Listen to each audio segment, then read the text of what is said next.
What up, everybody? I'm EnviroBoy. This is my channel. Monday.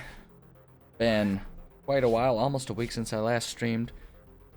Busy life, busy time of the year. I knew it was going to happen this year. I knew it was going to be a lot harder for me to be consistently streaming. And honestly, I don't know if that's going to be a whole lot different from here until the new year. It's holiday season. I've got family and friends that are wanting my time, and honestly, if I want them to keep being my family and friends, I have to be willing to put that time in there. Aside from the fact that, I love them and I want to spend. Look, the point is I've been busy, but I'm not forgetting that I have you guys that are wanting streams and stuff from me. And gosh darn it, I want to provide them too. That's the truth. So I'm here today. We're going to do that. And today we're going to spend some time doing some writing. It's been like 2 weeks since I streamed any sort of writing.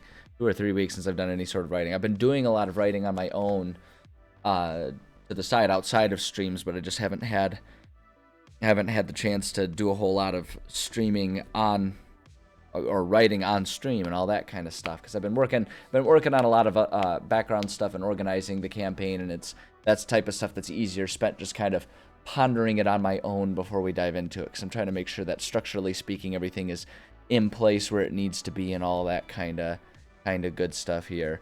But at any rate, we're here. We're gonna do some writing today. It's gonna be fun. I'm feeling super motivated. I have been, like I say, despite the fact that I haven't streamed writing in a while, I've been doing a ton of writing in my own time, and I am super motivated about writing and making this D&D campaign and expanding it and all that kind of stuff. I'm feeling good. I have goals in mind, not just for immediate future, but the long term of this writing project and everything, and it just feels good. Feels good to be working on it and diving forward with it. So let's go ahead and work on it a little bit. Let's get some writing done. Let me bring us over to our live feed. Here we are. I have Savaki set up for cat cam because presently the kitty is very snuggled up. It's super adorable. I wish you guys could see it. She's so adorable right now. But she is really nestled up in a real nest of blankets and pillows and stuff on the couch, and you can't see. She is so burrowed in there, and it's adorable, but there just wouldn't be any point to trying to get her on cat cam. So we have Lego Savaki, and if she comes to hang out with us, then great, we can enjoy that. But gosh dang it, there's so much. I haven't lint rolled my desktop in weeks, and just having a cat that at least even only in part has white hair, it's just everywhere. Always everywhere. And it's like, even like I tried to get a little bit off just by giving a little bit of the old lung power onto the desktop, and it helped. But anyway, sorry, I'm all over the place right now. I don't know. Do some writing. Let's go ahead and warm up. I've got us on where we've been, the section we've been working on, and we'll keep working on this. I'm gonna see how much of this I can get finished today. We still got a lot of work to do on all of it, but I'm gonna try and do my best to be focused and purposeful with my writing.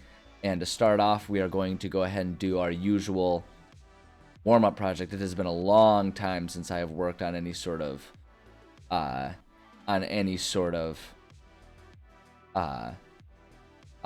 rune here. So we're gonna go ahead and do that. We're gonna warm up with one of those things, because that's a project that I just absolutely love doing. I was thinking too, it's funny, I was thinking about it because I've been reading through and working a little bit on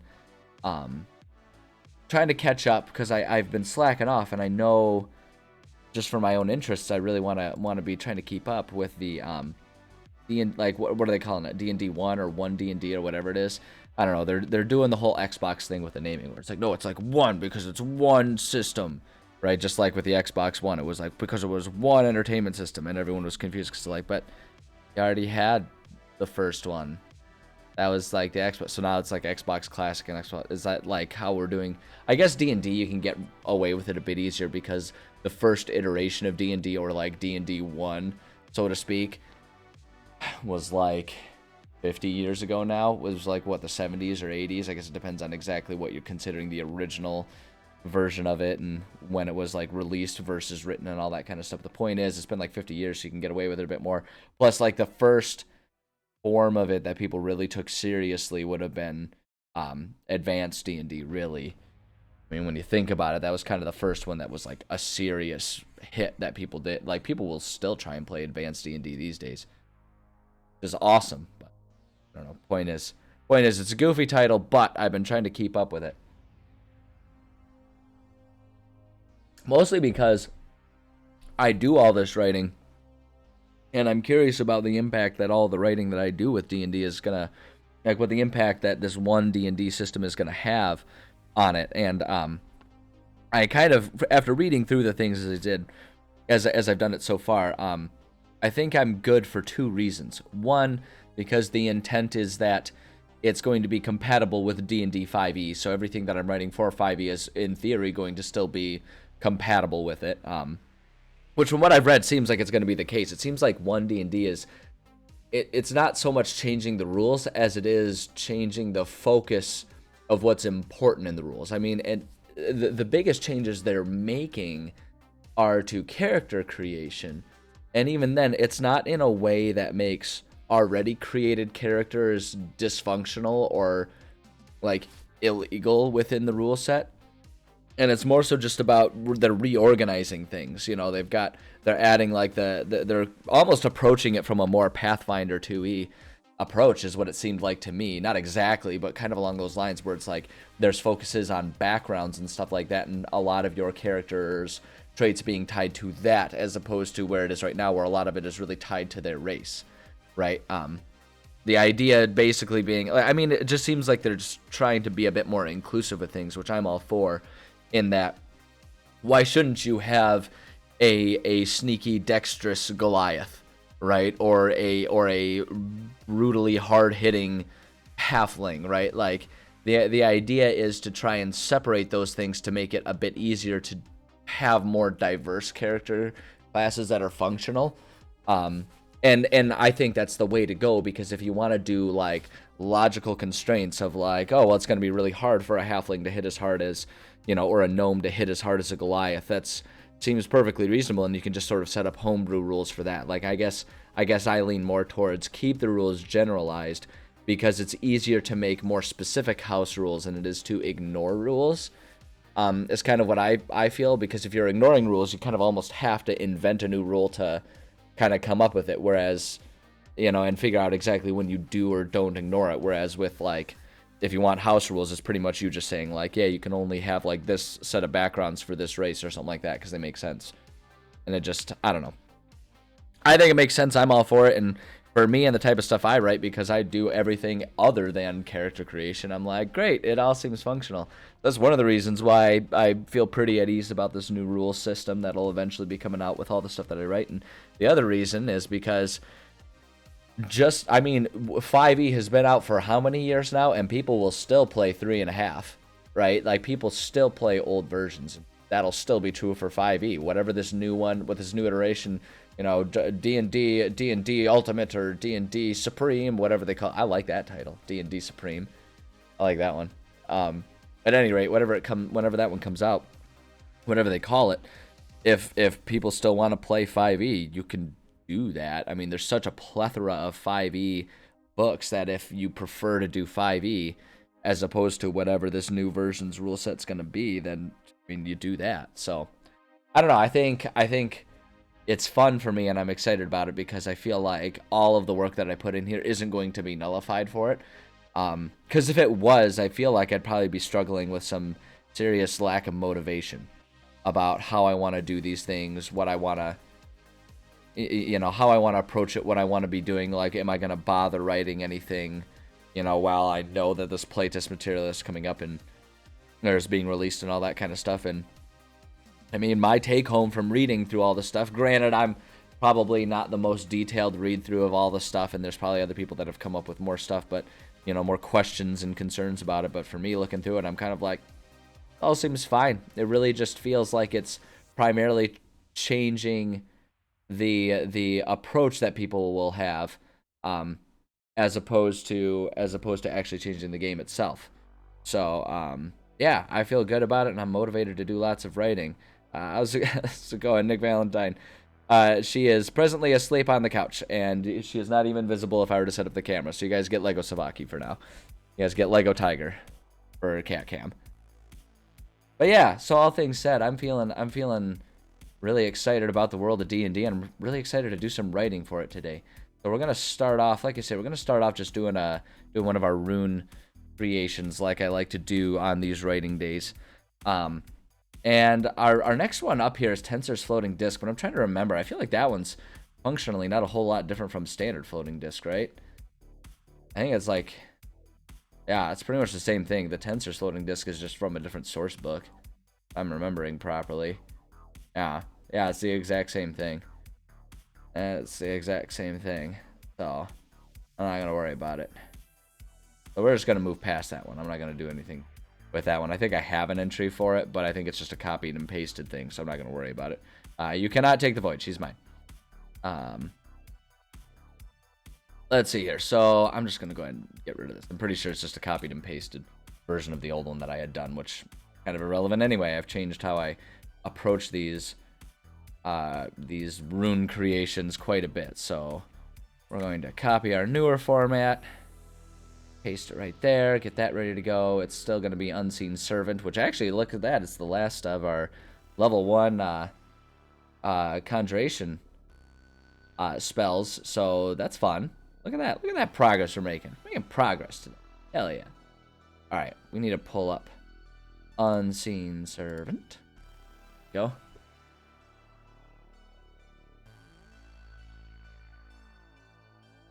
Alright, this will be interesting. I already know this one's going to be interesting as an imbibement versus a spell. So let's see here. Copy that and bring that over here. We'll just put our spell as written in there and then do our usual edits of it here. Let's grab that. Make those bullet points for the formatting. All right, let's see what we got here. The spell creates an invisible, mindless, shapeless medium force that performs simple tasks at your command until the spell ends. The servant springs into existence in an unoccupied space on the ground within range. It has AC 10, 1 hit point, and a strength of 2, and it can't attack. If it drops to 0 hit points, the spell ends. Okay. So, let's see here. So we need to figure out how to make this an imbibement rather than a spell in the first place. So in the first place, we're going to say... So here's what I'm thinking for this. I'm going to change this. I'm going to say... An invisible, mindless, shapeless medium force that performs simple tasks at your command is bound to the imbued item. Let's see. The servant springs to existence in an occupied space on the ground within range. I'm going to just get rid of that because it just exists. So it'll obviously... We'll just say the servant... cannot enter occupied spaces. It has AC 10, 1 hit point, and a strength of 2. And it can't attack. If it drops to 0 hit points and the spell ends, we're going to say... If it drops to 0 hit points, the servant is, we'll say, banished to another, it will say is banished to another realm for 24 hours until the item regains charge enough to summon it again. Put it like that. So it's like if it does get injured or damaged, it'll disappear for 24 hours and then the item will recharge. Because the idea is, as always with these sort of imbibements, the idea is always that the item is serving as the conduit for the magic rather than the person, right? So it's like when you're a wizard, you as a person serve as the conduit for the magic energies, and that's what causes sort of the energy flow of magic and what have you to take form into whatever the spell effect is, you're now putting that energy, or that you're turning the item into the conduit rather than yourself. So eventually the item will just sort of naturally recharge being the conduit, but it takes time for it to rebuild up whatever magical charge it needs to return to its status of being an imbued item. But I think that's good as is. Once on each of your turns as a bonus action, you can mentally command the servant to move up to 15 feet and interact with an object. The servant can perform simple tasks that a human servant could do, such as fetching things, cleaning, mending, folding clothes, lighting fires, serving food, and pouring wine. Once you give the command, the servant performs the task to the best of its ability until it completes the task, and then waits your next command. That can just honestly stay exactly as it is. I think that's exactly how the servant is going to respond, regardless of whether it's bound to you as a magical person or to the item. So I think that one's good. You command the servant to perform a task that would move it more than 60 feet away from you. The spell ends. I'm going to change this one. We're going to say more than 60 feet away from the item.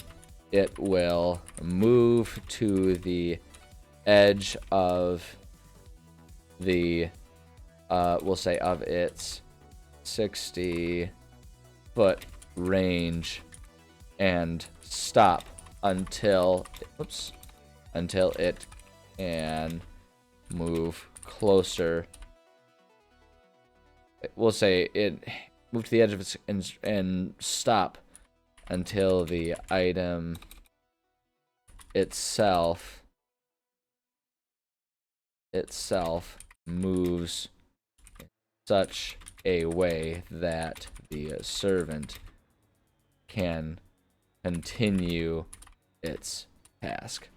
So it's basically just, if you want the servant to do something more than 60 feet away, you better be able to have that item move it towards that item move towards wherever the destination is.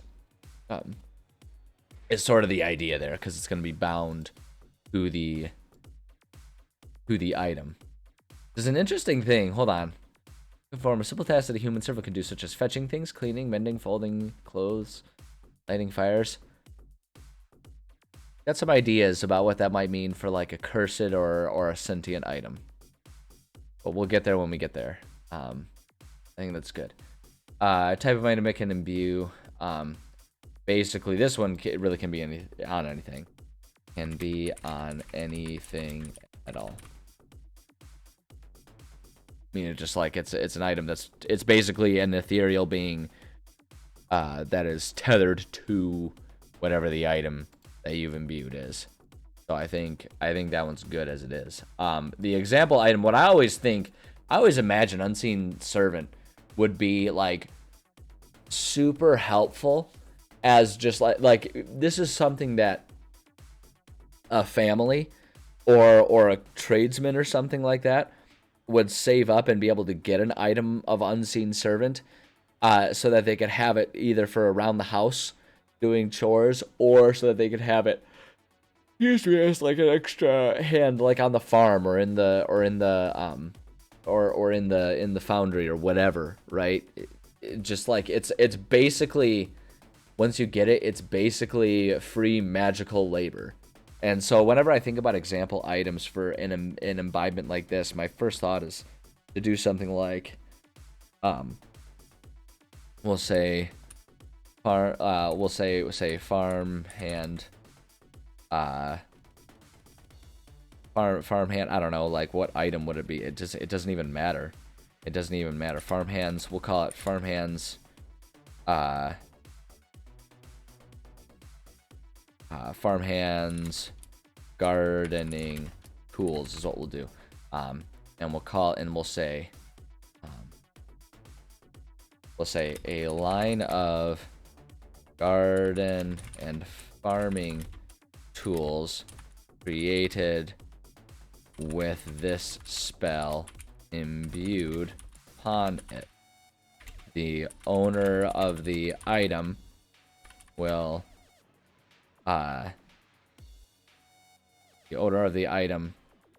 has a free farmhand with them anytime they take the tool out into the field to work.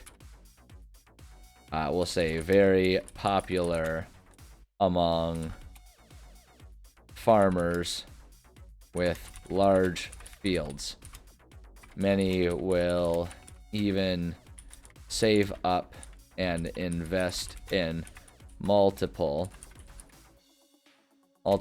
to give to each hired farmhand to get 2 employees or the price of 1.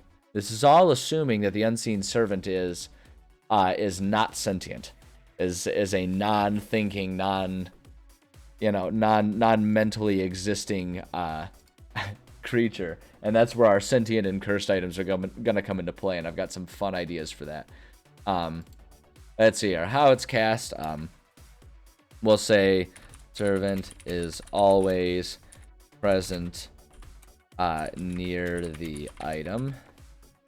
Range, servant can move up to 60 feet from the item. Boom, easy as can be. Duration, always active. If the servant is injured, will disappear to another realm for 24 hours before returning. Go there, attack and save. There's not really a whole lot. I mean, it's really kind of an NA thing. We'll just say servant has AC 10 and 1 1. Boom. Make sure there's a note there. I think that's good right there. And then I don't think there's any additional notes. I think the fun part just comes in with sentience. So here's what I'm thinking with sentience. My thought is that a sentient item will try to, like basically a sentient one, the unseen servant, rather than just kind of being like a mindless servant that follows instructions to the best of its ability. It's a sentient creature, that could make its own decisions. It's basically an invisible human. And so it may or may not be a fan of being just sort of like a servant. And so I feel like, so given that, like generally speaking, even a sentient item, when it's like this, I always kind of imagine that it's like self-aware and sentient to the extent that it can make decisions, but it's still sort of content to be an item owned and possessed by another living creature, if that makes sense, right? Because it's like if you have a sentient sword that can talk to you, right? It still acknowledges that it's a sword, and it welcomes its use as a sword. It just can also discuss things and have preferences and whatnot. And so I imagine that with like the sentient ones, it would be kind of something similar. But my thought is with a cursed one, with a cursed unseen servant, my thought is that not only does it have bad intentions like a supervillain, my thought is that it might also insist upon being able to control its own item, right? Because it can carry its own item. And so my thought is that it might, because it can do invisible command is bound to the imbued item. Servant cannot enter occupied spaces. 1 hit point, blah, blah, blah. Drive. On each of your turns, command the servant to move up to 15 feet and interact with an object. The servant can perform simple tasks that a human servant could do, such as fetching things, cleaning, mending, folding clothes, lighting fires, serving food, and pouring wine. So all of that suggests that the thing can carry simple items.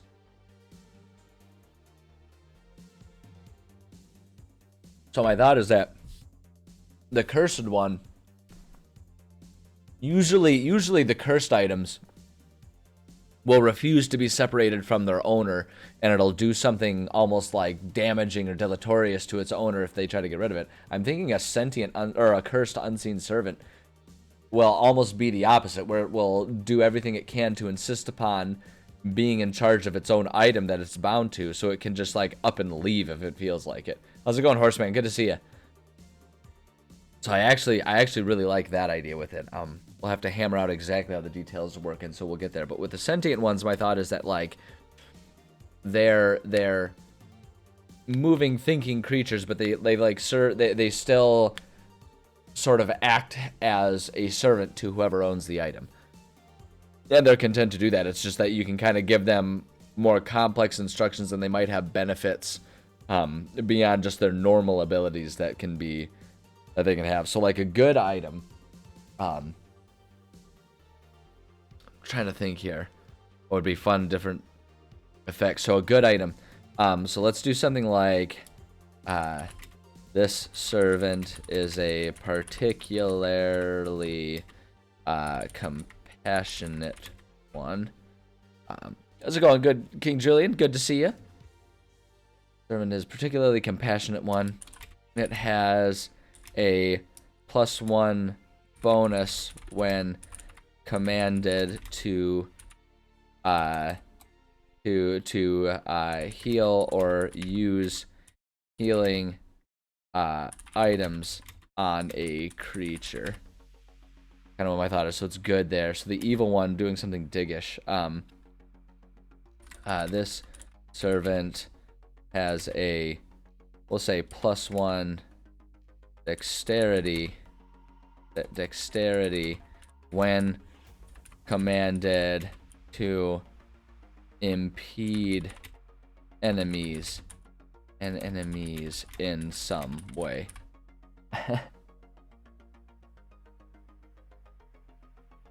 So it's like if you give it a command to like trip someone or something like that as an unseen servant, like it's just particularly rude and enjoys doing such spiteful things.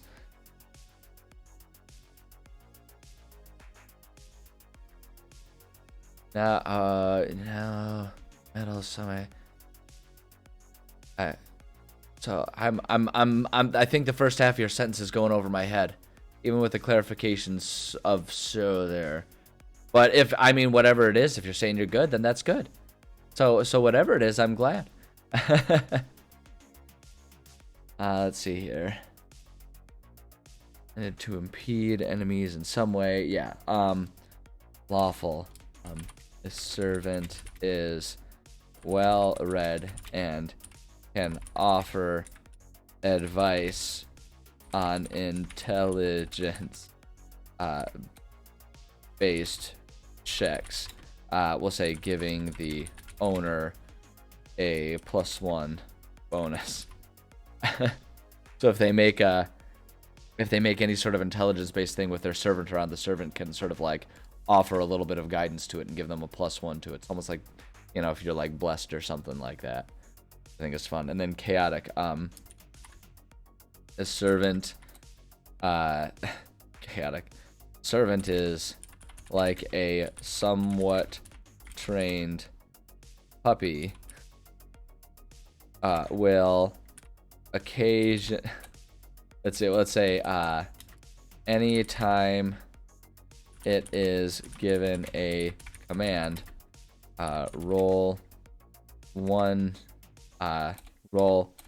any die on a positive number. It executes the task well and gets a +1 to any relevant check. On a negative number, it gets distracted and has a -1 to any relevant check. So it's a real plus or minus. A bit of metal in your collarbone. Well, just yeah, that sounds like you're slowly turning into a bionic person, which is awesome. I've said for ages, if we reach a point of like Deus Ex able to replace limbs so that you have like super awesome robot powers in your limbs, you know, if we can go full cyberpunk and shit, sign me up. I will happily be part of the experimental part. To have like bionic eyes that are binoculars and shit that on command, or like a camera that can like just see from my eyes or something like that and just like store to the cloud. Count me in. That sounds rad. It sounds so convenient. You know, like you're sitting there, you're driving, and suddenly like you get in an accident, but you don't know if you have, but you don't have you don't have a dash cam or something like that. It's fine. It's fine. Just, you know, your eyeballs automatically keep the past like 2 hours of video recording. You just save that one. You save that little patch of video recording from your eyeballs, and bada bing, bada boom, it's good to go there. And like everyone can see everything that you saw, and whether or not it was your fault or not. And if it was your fault, then you just, you know, don't save it and let it get scrubbed over because it only keeps 2 hours. You know, it's fine. It's whatever. No, I would love to be a Bionic Man. Yeah, it sounds awesome. I would do that. I would do that. I would take the risks. The only reasonable exception I've heard to that is when people say like, sign me up for version 2.0. Let someone else figure out all of the bugs in the initial versions, and then they'll sign up for being part of the second fixed up versions. Which, you know what, I can respect. I'm too impatient for that. Sign me up for all of the beta testing. I'll do that happily.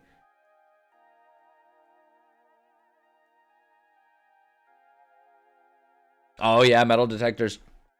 Gonna have to get one of them like doctor's notes that you carry around that like explains that you have that's your part robot.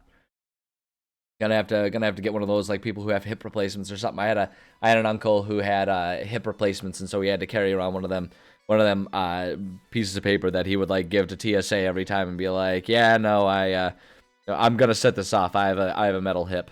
And so they'd have to do that, and then they would have to like wand him and know that it was like only supposed to go off around his hip or whatever. All right, let's see here. So now, if it's a cursed item, I always really like I always really like the cursed items, but I'm really gonna like this cursed item. I think this one's gonna be fun. Extra powerful benefit from this thing. So my thought here is that this servant has achieved proper sentience and can make its own decisions, allowing for it to be given much more difficult tasks. Problematic side effect is the item wants freedom and autonomy. It will do everything it can to be in control of its own binding item, and it may choose to leave for any reason at any time. What it takes to remove losing the item can be as easy as giving it to the servant itself and telling it to take a hike. Removing the imbibement must be done magically. I actually really like this idea. I also like the concept of this one because, like, even though we're calling it cursed, I feel like it's a much more gray area thing. Like, it doesn't have to be an evil thing. It just wants its own autonomy, which is far from an evil or cursed intention, right? I feel like everyone kind of wants that, hence why everyone prefers freedom to, you know, being enslaved or living in a tyrannical government or whatever, right? Everyone prefers their freedom because, hey, we all like our personal autonomy. That's pretty great. And so I like the idea that this cursed item just wants to be its own man. Or woman. I don't know. Unseen. Who would know? But I actually really like this particular type of cursed item. I think this is a lot of fun. Yeah. Yeah, that's good. That's good. I like it. I'm content with it. I'm content with that. Pretty easy one, actually. Sometimes these ones can be kind of tricky to come up with good ideas for a permanent imbibement, since a lot of the limitations of the spell rely upon the frequency at which you can cast it, and so turning them into permanently existing imbibements can be kind of tricky because you don't want to overdo it and make the item too powerful. But I think in this situation it ended up working out pretty well. Items are interesting and can be super chaotic, no doubt. No doubt they can be. That's the fun of them. That's the fun of them. I always like, when I'm trying to create a cursed item, I always like to try and make it not super obviously cursed. I always feel like that's kind of lame. Like, I mean, it kind of takes care of itself, since the baseline principle of a cursed item is that it's then bound to you and you can't get rid of it, right? But I always think it's more fun if the cursed item kind of doesn't appear cursed at first, and so it's like someone can find one of these items and think like, oh no, this is a cool item, this seems like really awesome, it's got all these extra benefits, until like one day the other shoe drops and suddenly it occurs to them what like the cursed part of it is, right? So it's like with this one, if someone imbues it and they don't realize they've accidentally created a cursed item, right, and they just like have this servant, they'll just for a long time feel like, oh wow, this one's like, it's really smart, I can give it a whole lot more complex instructions and it'll figure stuff out, and if it needs to improvise, it's capable of doing that, right? It seems great. Until then, like one morning or one night, they wake up and the item is like attempting to steal its own item so it can make a run for it. Or they find out that it has escaped and it's like joined up teams with, it's decided to team up with like the big bad or whatever of the campaign because it wants power. It's its own power hungry item. And then all of a sudden it's like, oh geez, that wasn't a good thing at all. This is bad. I always like to try and strike that balance with the cursed item so that they'll still want to use it, but there's the potential for everything to just kind of go belly up without them expecting it. Good stuff. But yeah, with that written up, look at that. That finishes all of our level 1 conjurations. We can go ahead and get rid of our format page there. That's great. That's great. Look at us. Look at us constantly making progress there. The next one's going to be getting to the level 2s, which will again be a lot of this one will be a lot of a fair bit of rewriting, because this is all following sort of an older approach I took to making these runes. But we'll worry about that another day, because I want to get working on our campaign here. Like I was saying, we're at a point now in the campaign, because this is the campaign that I'm running for my players, and we're at a point now where my players are getting close to needing this next chapter to be done. I've got a few sessions of buffer between them finishing up the current chapter they're on, as well as there's definitely going to be some story-based things that'll happen back at the city before they start this next chapter proper. But that said, because we're getting close to it, I gotta actually get this one finished up. We've got it pretty much mapped out. It's just a matter of putting in all the details here, so I think it should be pretty quick. I don't know if we'll finish it today, but we should be getting pretty close. But at any rate, that's what we're going to work on today. And you know what'll be fun? What I think I'm going to try doing, because we have one floor that's basically done. In fact, I think this one might actually be like done. I think we finished that one. Hard to remember. It's been a few weeks since we've done any sort of writing on, because just being busy and limiting how much I've been able to stream the past couple weeks, combined with the fact that I've been working on doing some more broad strokes type stuff that are hard to do on stream and more require me to just kind of sit there and ponder and kind of write some things out that, you know, require a lot of writing and rewriting and deleting and all that stuff, as well as working on maps that need, like, you know, you got to place some stuff and then delete some stuff. I've been working on a lot of that level things that are just hard to do on stream. It's much easier for me to just sort of be able to sit there and ponder on my own. But at any rate, it's been a minute since we've done any of this, but I think we're good to go. Yeah, and I can see we really are onto the second set of rooms here, which will be really quick because we've already planned out everything, and I'm pretty sure we've got everything mapped out. It's just a matter of populating everything. So what I'm gonna do, there's two things that we need to do. One, we need to put our template here, and we're gonna go ahead and try and see how it works. I've been working, you know, I spent a lot of time doing a lot of work and redoing all of my templates. And so this one that we were working on is like the last thing I was working on with the old template. But now that we have this new template down, I am going to go ahead and try using it. seeing how it works. This will be a good chance to give it a shot. So we'll just paste that. We'll need 10 of those. 2, 3, 4, 5, 6, 7, 8, 9, 10.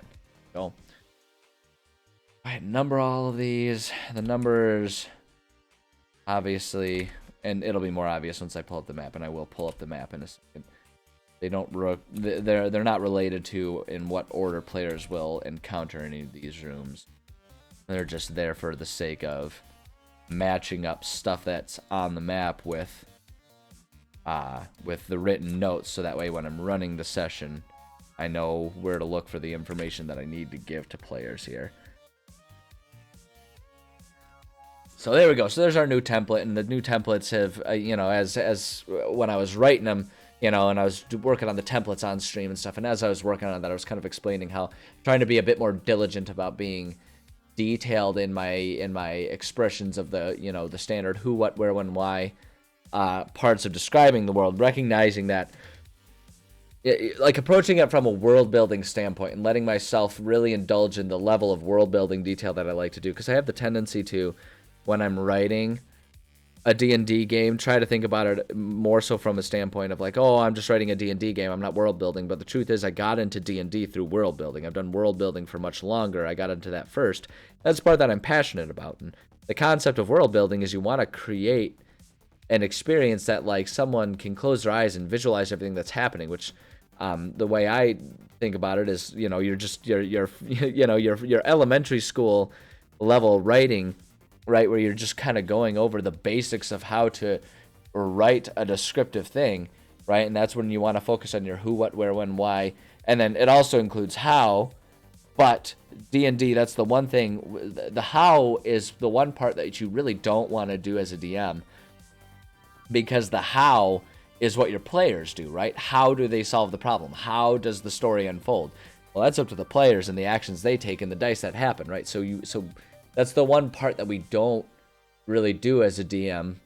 But for everything else, it's really important for the sake of world building and creating a detailed environment. Who, as in like who exists in this area, who is around, who does things and all that kind of stuff.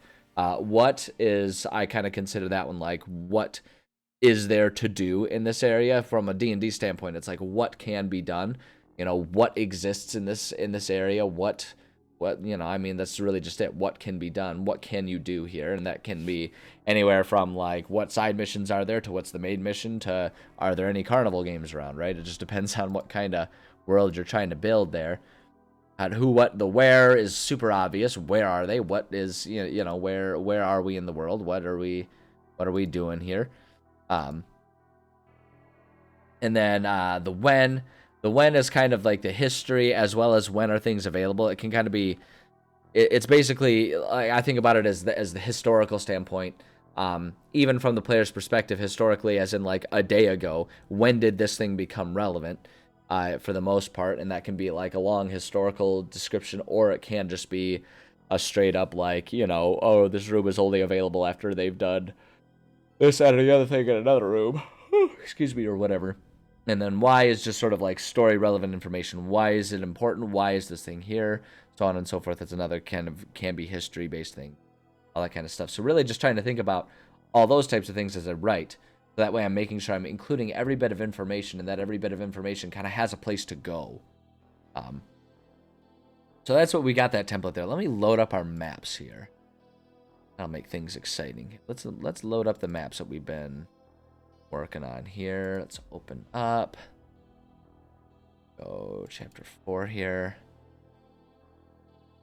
Let's start with this one.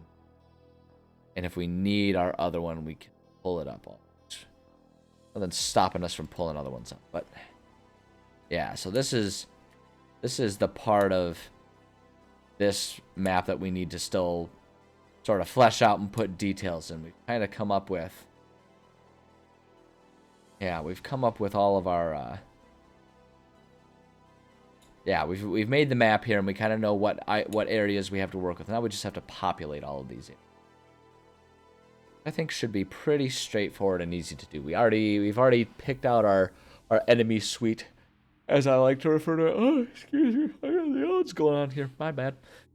But which is sort of our collection of enemies that are existing in this area.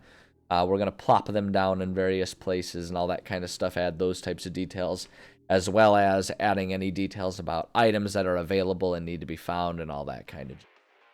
So, yeah, I don't know. Like I said, I don't know if we'll end up finishing this whole thing today, but we can certainly make some good progress on it. I'll take that. I'll accept progress. Progress is good, even if it's small progress.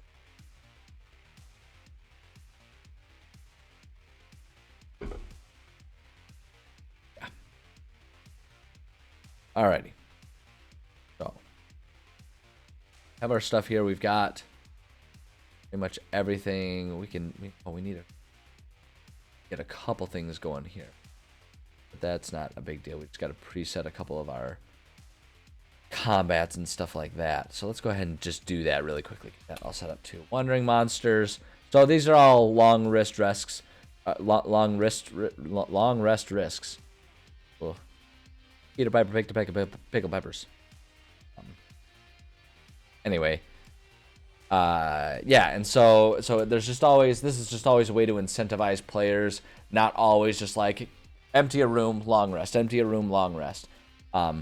There's two ways that I do that. One is there's always there's the possibility of things that will disrupt a long rest or make it harder to resume where they left off the next time if they take a long rest, like by having enemies regenerate or having wandering monsters interrupt their long rest and stuff like that. The other way that I do it, and this isn't anything that's necessary to put on like a random table and stuff like that.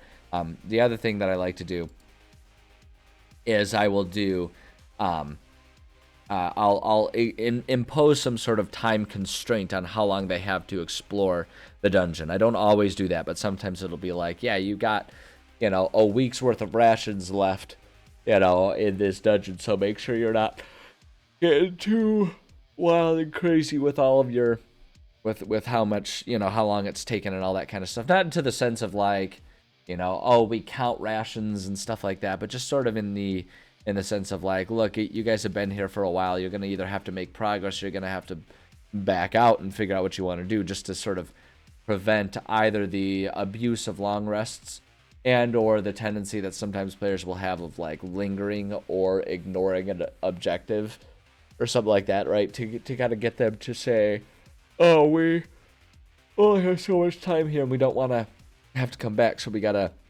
maximize our time and do the most that we can here and that kind of stuff. So at any rate, Wandering Monsters being one of those, I always just kind of set them up to be about a medium difficulty battle. So in this situation, a medium difficulty battle is set to about 2,700 experience points, give or take. And you can play pretty fast and loose with that type of stuff. Doesn't have to be spot on.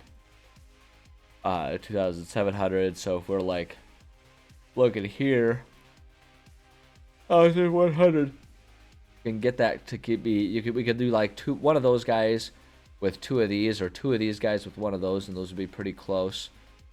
Some of these different knolls and everything. Let's see, what do you got for me? Freshly baked croissants. That just means thief. Ferrets.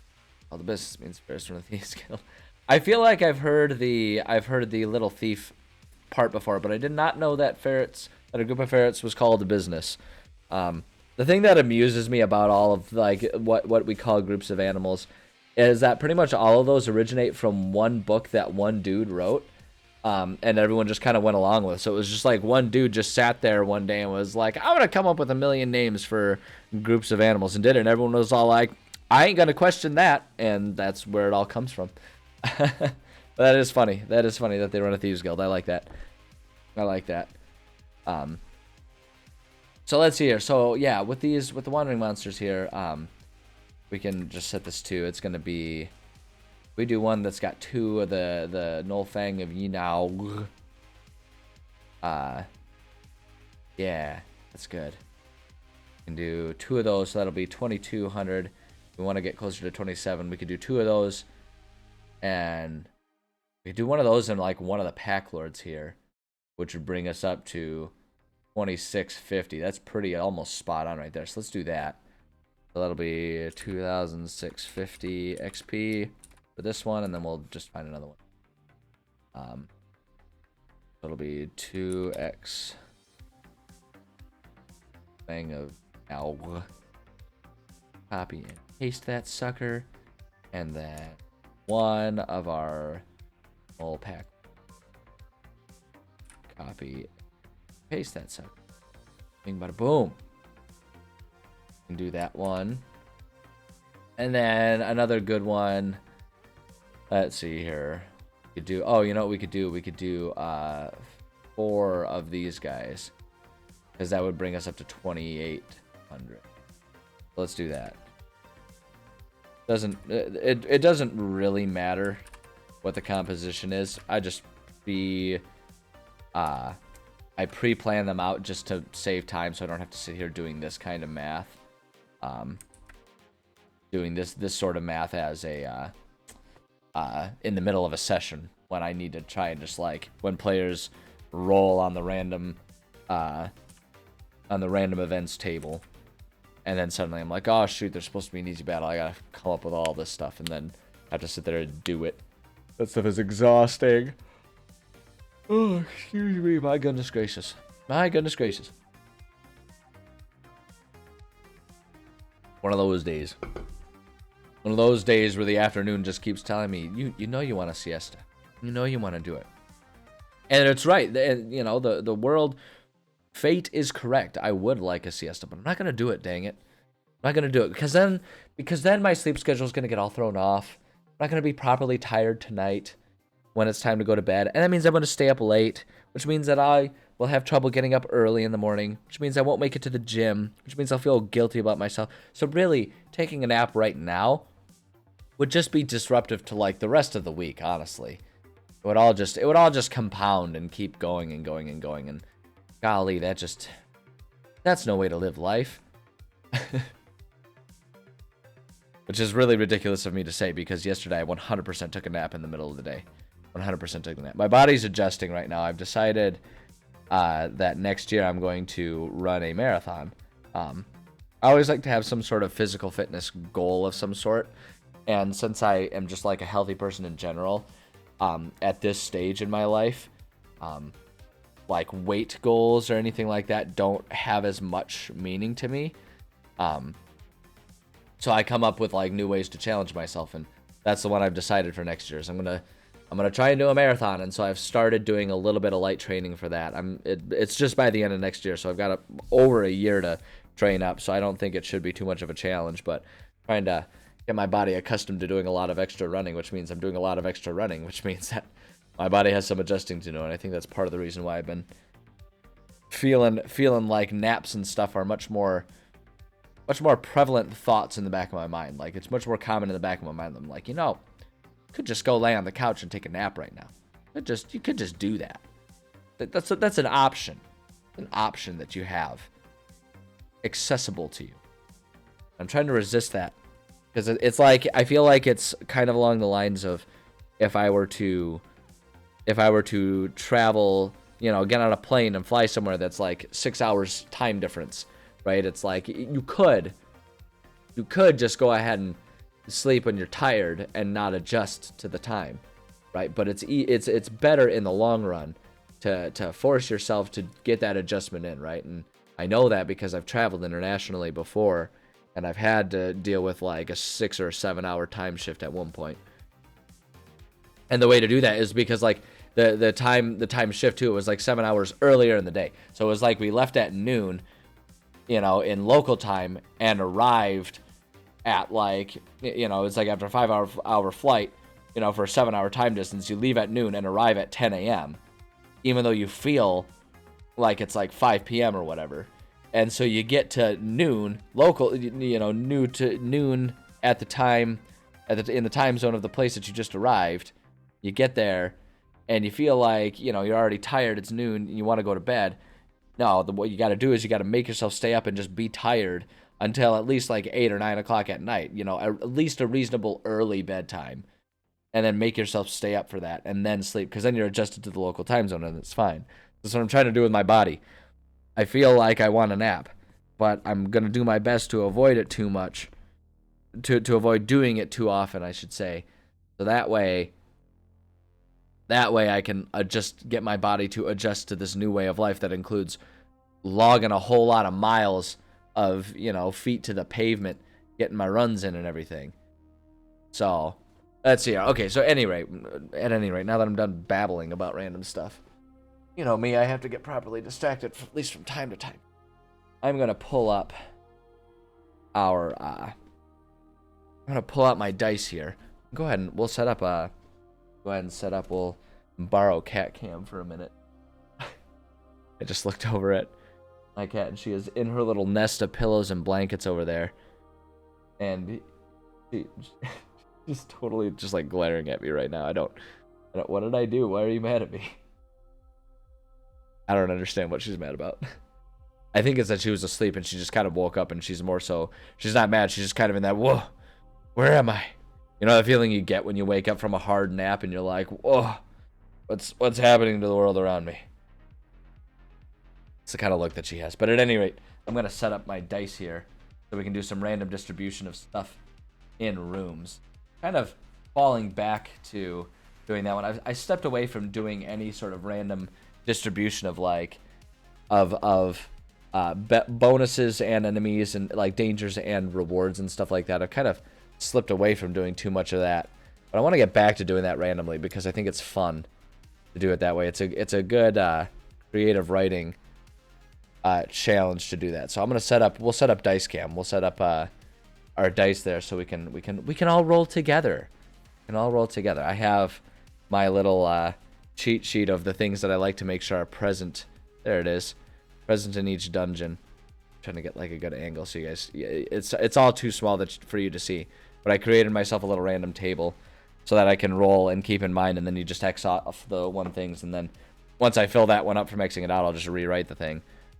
But it's that way I can keep track of stuff and know what I have and haven't put in a room. So let's see. I need to get out a set of dice here. Let's pull out. I feel like using my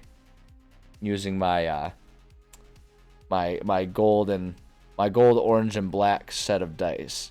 Come on, get it. Come on, camera. Focus on it, you son of a bitch. There it goes. Look at them. They're so pretty. Wow. Ooh.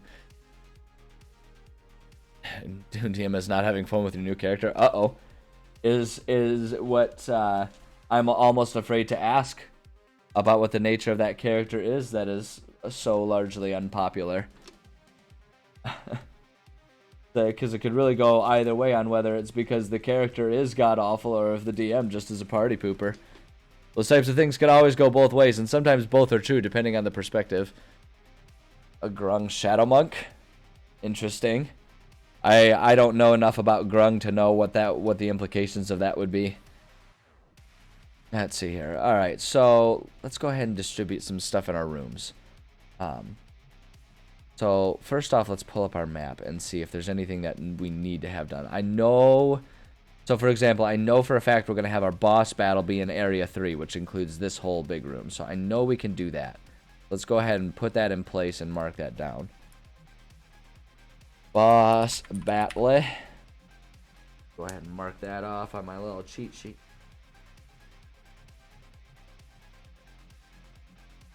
Boss battle, I know that that's going to be there. I don't know that I necessarily need anything else to be any given way other than I think I want to put a trap in 4. Because that's going to be like the main entrance. And we can set it up as like the type of trap that if you know it's there, it's easy enough to avoid. Like just a simple tripwire type of trap or something like that. So like the gnolls know to like just step over it. It's not a big deal. But anyone who doesn't know it's there might trip the trap and like get themselves, buzzsawed from the floor or something like that. I don't know. I usually don't go for anything that particularly violent. But I do think I want to put the trap for this set of rooms in room 4. Room 4 we're going to put trap. Off. That's it. I also know when I think about just like the rewards that I like to try and put in place in different areas.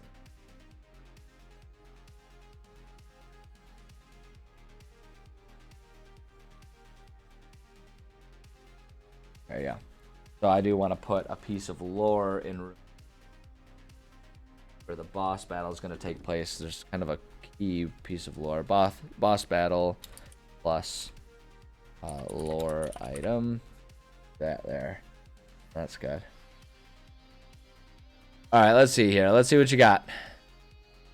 Yeah, poison immunity, the ability to poison weapons, poison people who grapple or touch you. Climb speed of 25 feet. Breathe water, air from 25 feet. And still are 15 feet forward. Mention proficient in perception. X. Shadow Monk have access to Shadow Step. Use walls of their shadows there. Yeah, so that would definitely make it so that if you have, I could definitely see that being frustrating to deal with, depending on how you're designing your world and all that kind of stuff.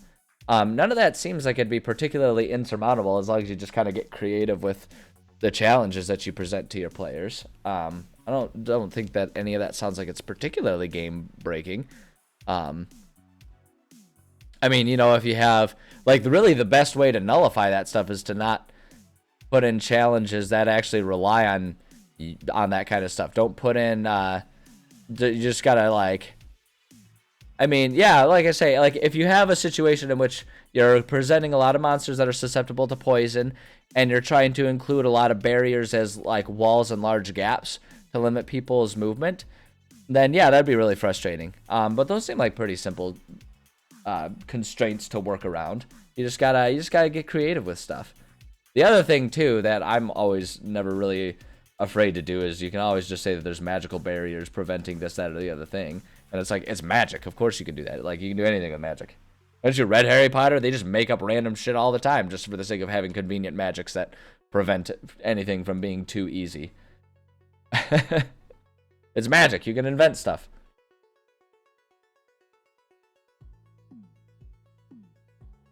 All right, let's see. Let's do some rolling for our danger zone. We already got a couple of them planned out. So let's see, and just go from room to room here. You know, if there's anything that doesn't make any sense, then we can adjust it as needed.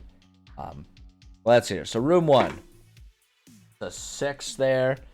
Gosh dang, like the camera just does not really do it justice. 6. Focus. See, it's a 6. Can't even see it. Whatever. It's a 6. Trust me. Why would I lie? 1, 2, 3, 4, 5, 6. That means that room 1 is going to have a herd battle in it. Herd battle, McCormick. Herd battle. Off our little checklist here. All right, room 2. What is room 2 going to have in it? That's a 3. Can I get it to focus in? Oh.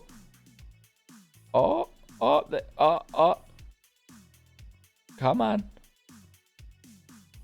Come on, you son of a gun. Camera, it's a 3, whatever, just trust me. Why would I lie? 2. I mean, like, genuinely, why would I lie? I'm very open about the fact that if I don't want something to have a particular something in there, I'll just not do it. So, like, I would tell you if I didn't want to use whatever the random roll was. So that one sets up an easy battle. Alright, we gotta move to our D6 because we're running slim on options. There's no... Because I do this distribution without... what's it called?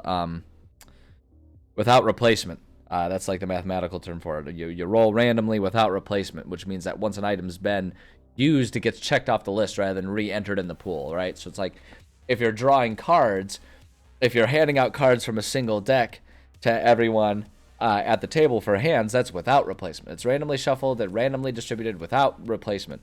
But if you're just like drawing a card at the top to see what it is and then shuffling them all back together, that's with replacement.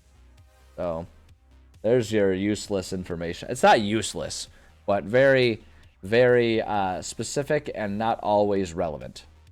All right, room 5. That's going to have an easy battle in it.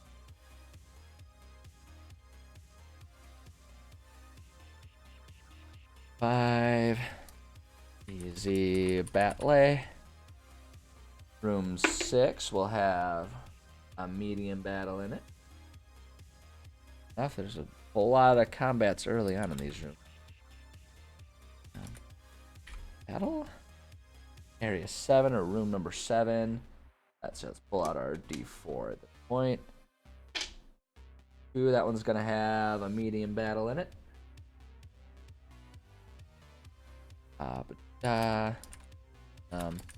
Atle. Room 8. That one will have the easy battle, and that's the last of the combats have, so that'll be easy battle. And then let's see, rooms 9 and 10. Let's see which one of these is going to be a puzzle room and which one's going to be a safe room. Looks like room 9 is going to be our puzzle room. Come up with some sort of puzzle to put in there. And then 10, that will be our safe room or empty room. I guess we'll just say no danger. It's not exactly safe. You know what I mean? Like, there's a difference between it being safe and it being not trapped or whatever. Yeah, that works. That's good. So that'll handle all of the potential danger. Excellent. Now, let's randomly distribute and figure out what all of the rewards are going to be. I think it'll help. Actually, you know what would be a good idea? I don't know. We'll adjust them if we need to. We can swap some things around. Like, I'm thinking that I might swap 9 and 1. What were in 9 and 1 again? 1 has the hard battle, and then 9 has the puzzle. I think I'm going to actually swap those two. I am going to do that one. Hard battle, and then we're going to put the puzzle in 1. Just because I'm thinking that puzzle on that upper floor. I think in that room 1, which is the second floor up there, which will largely be empty. I think that actually will be better served as being the place with the puzzle, because then you can put something like a chest that's locked, or something like that that has some information or something like that that players can get about the world, or some sort of like specialized tool for future use or something along those lines. You can kind of do that type of stuff, and that makes more sense if it's in a room in a building as opposed to just like randomly laying out in a graveyard. You know what I mean? It just makes more sense that way. Whereas the hard battle, like, that makes sense because there's just going to be a lot of people out patrolling that part of the graveyard or whatever. So I think that makes more sense to set that up that way. So we're going to do that. And now let's go ahead and randomly distribute our reward type items. We already got one of our lore items placed, but there's going to be a handful of different places to put some lore items. Which room 1, that actually kind of makes a whole lot of sense, is going to have some lore in it. So we'll just put lore item there. I may rename these types of rooms. I always feel pretty free to do that. But for now, we're just doing that so that way when I come back to it and start putting in the details, it's all there and ready to go. Okay, so the next room, room 2, that's going to have... also going to have a lore-based item in it. That one... lore item. 3 already has a lore item. So 4... let's see. This one is going to have... also going to have a lore-based item. Well, that's all the lore. Lore's pretty front-loaded in this dungeon here, but that's fine. Lore item. Oh, all of this is on top of whatever loot the bodies type of items we're gonna find in any of these rooms. I've been trying to be a bit better about making sure I kind of itemize what types of gold are gonna be carried in their pockets and stuff like that. And if it's like a boss or an important enemy, you know, are they gonna have some sort of lore-based item or something like that in their pockets? So I'm trying to be a bit better about that kind of stuff, rather than just like randomly stashing all that type of stuff in random chests that are just like, excuse me, that are just like around everywhere. But yeah, so next room here, room 5 is gonna have some potions of some sort in there. So we're gonna say potions. Actually, you know what I'm gonna do? I'm broadening this. I'm gonna say resources is what we're going to say. It doesn't have to be potions, but some sort of like usable, consumable resource is kind of what I've been trying to broaden that towards. Because not necessarily because I don't want there to be potions, but the more I think about it, the more fun it would be if there was like an item that maybe they get and they don't know how valuable it is, but then it turns out it can be pretty handy in a later dungeon or something along those lines. And so then, let's see here. The room 6, that one's... that's the fun one. That's the one that's going to be... That one will be... We'll just leave that one as is. There's not going to be any sort of reward bonus there. Next room... Anyone else ever have difficulty picking up a D4?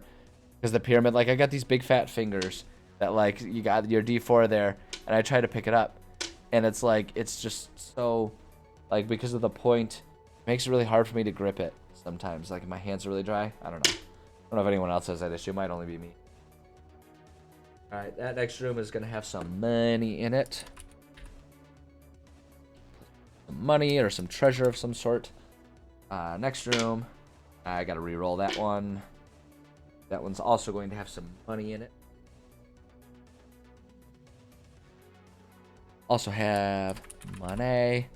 I like those ones because I'm pretty sure 7 and 8 are like part of the graveyard. Yeah, 7 and 8, those are part of the graveyard. So I like the idea of that basically just being like, yeah, if you want a grave rob, you can find someone who's buried with a whole lot of cash. I like that idea, actually. I think that's funny. But at any rate, so then 9. That one is going to have, what's that one going to have? That one will have our enchantment. So we'll just put our rune in there. Those runes that we started off making, gotta put them actually in the game, otherwise what are we making them for? It means that this last one, this room, area 10, that's gonna have some... So we're gonna go ahead and do... we'll put, again, we're gonna put resources.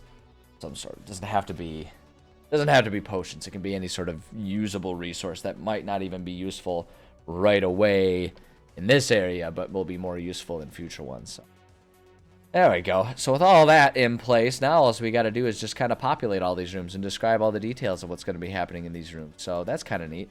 So we are going to go ahead and dive into that. Still got plenty of time to do some writing, streaming, and stuff like that here today. But before we do that, I have to pee, so I'm going to run a quick commercial break. Hopefully that'll give us some commercial-free moments once I return. So sit tight. I'm going to run that for just a couple minutes. Go empty the bladder here, and when I come back, we'll go ahead and write up some details for this room. So yeah, I appreciate your patience, and I'll see you in just a couple minutes.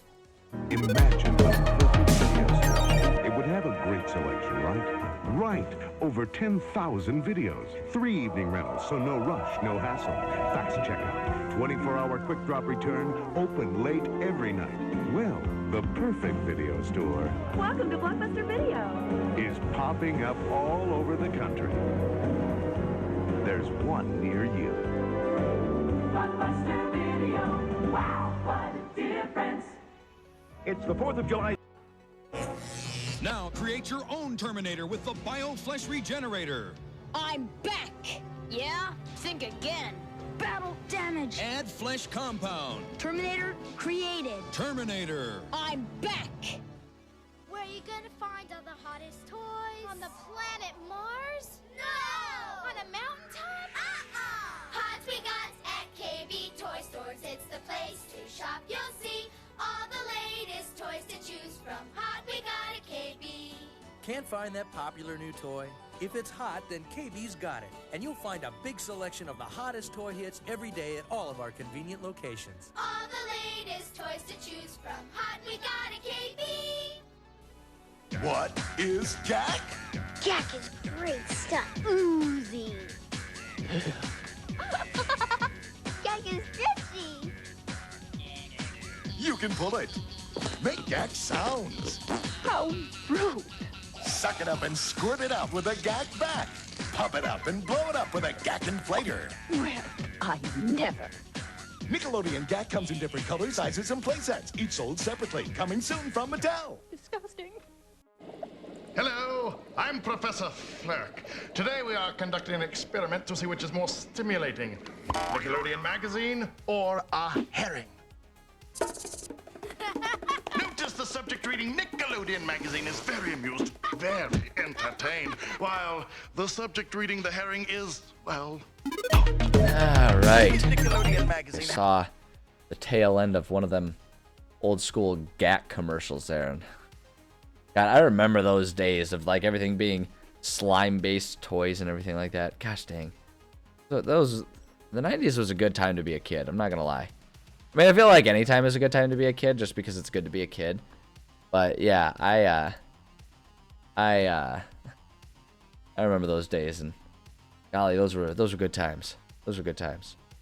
All right, so I'm gonna go ahead and work on filling some of this stuff out, and I'll try to keep in mind to sort of share my thought processes and stuff as I'm writing. But honestly, I kind of want to just like get going on this and just kind of be here and available for people who have questions and stuff, because I've been thinking more and more about how I want to spend my time and what my goals are and everything like that. And I really want to double down and do some more writing. And with as many times as I get asked, you know, if I share my dungeons and stuff like that, I want to spend more time writing dungeons, doing world building, writing up modules, and making those available for people. So I'm going to be trying to spend a bit more of my time on that type of stuff, and hopefully still using these types of streams as a way for people to come in and ask questions and just sort of see what it is I'm up to creating, but with the emphasis being more on creating stuff for you guys to have access to and use. So hopefully that's of interest to people, because that's what I think I'm gonna do, and that's gonna be more of a New Year's sort of goal, not resolution per se, but sort of once the year turns, because again, with this time of year and all the family stuff that's always going on this time of year, it's hard to really dive into a new goal because you're constantly going to be disrupted in all of it. So I'm instead just going to do what I can to sort of get a head start on it, and then consider it a new goal in the new year. But I'm gonna try, and basically what I'm getting at is I'm gonna try and spend more time writing stuff and seeing if I can't get some stuff, you know, published out there and able for you, for all y'all's to actually use, because I have so much fun with this, and you know, people are asking me for it. So it's like, well, geez, if I can have fun with what I like doing, if I can keep doing what I have fun doing, and you know, make it available so you guys can use it and have fun with it too, then golly, we've got just like everyone's winning in that scenario. So at any rate, if I'm going to do that, I have to actually get some writing done. So that's what we're going to do today. We're just going to sit here, we're going to write. I'm going to see how much of this I can get done. And if I finish this floor, we might start on a new one. I might end it early. I don't know. We'll just see how it goes. But we're going to get some writing done here. So let me pull up. I'm wondering... Okay, we'll just go ahead and do this room by room here. So room 1 here is going to be this upstairs area. And really this is meant to be this entire area. I had at one point thought that maybe all these separate rooms would be separate areas, but I figured it would just kind of serve better if this was all just one big massive area. And there's just something unique going on here. It's well destroyed, maybe being used by some Snolls as, you know, maybe Snoll leadership as their like sleeping quarters and all that kind of stuff. So with that in mind, and this is kind of meant to be the bell tower. You can see the rope down there, and this is meant to be sort of like a railing area that you know, it can be, someone could fall down or something like that, but it's largely just going to be empty, I think. But what we're going to do, so that's kind of the area that we're working on here. Let's go ahead and see here. The narrative description of the sensory info of this room, right? So just sort of like what they see when they first arrive before any of those other things come into play. We'll say upper floor of this church has certainly seen better days. Much of the, we'll say any of the walls partitioning what would have once been the sleeping, well, we'll say the private quarters. The private quarters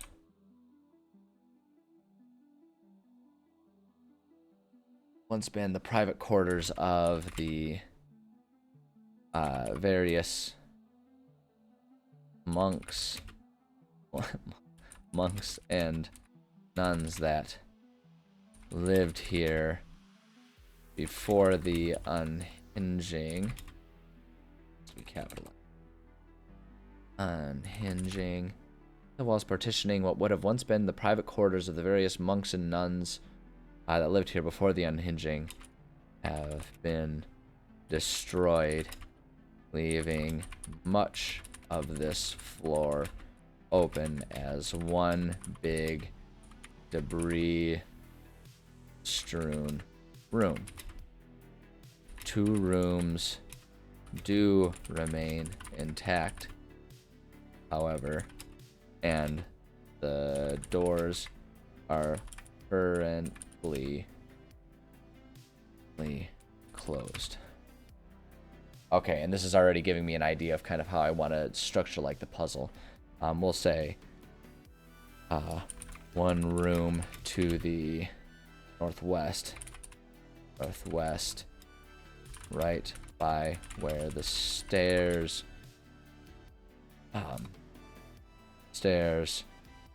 are found is the 2nd story of the bell tower. The railing for how do I want to say it? The balcony is currently quite precarious as the railing has long since been destroyed. I think that's good. Yeah. So who, any allies or enemies in here include stats and battle strategies. We're going to say this one has a lore item in it. I'm tempted to. So lore items might be about just like the history of the world, and they also might be related to what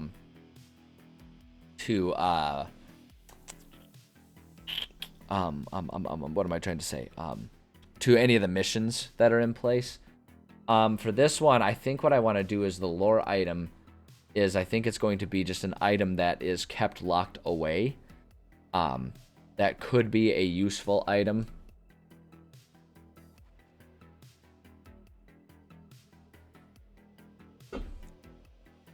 For the players. But the point is I'm not going to put any who, because like a lore item could be sort of a non-combative NPC, whether it's an actual friend or an ally, is depends on what kind of character I make and what kind of character I need.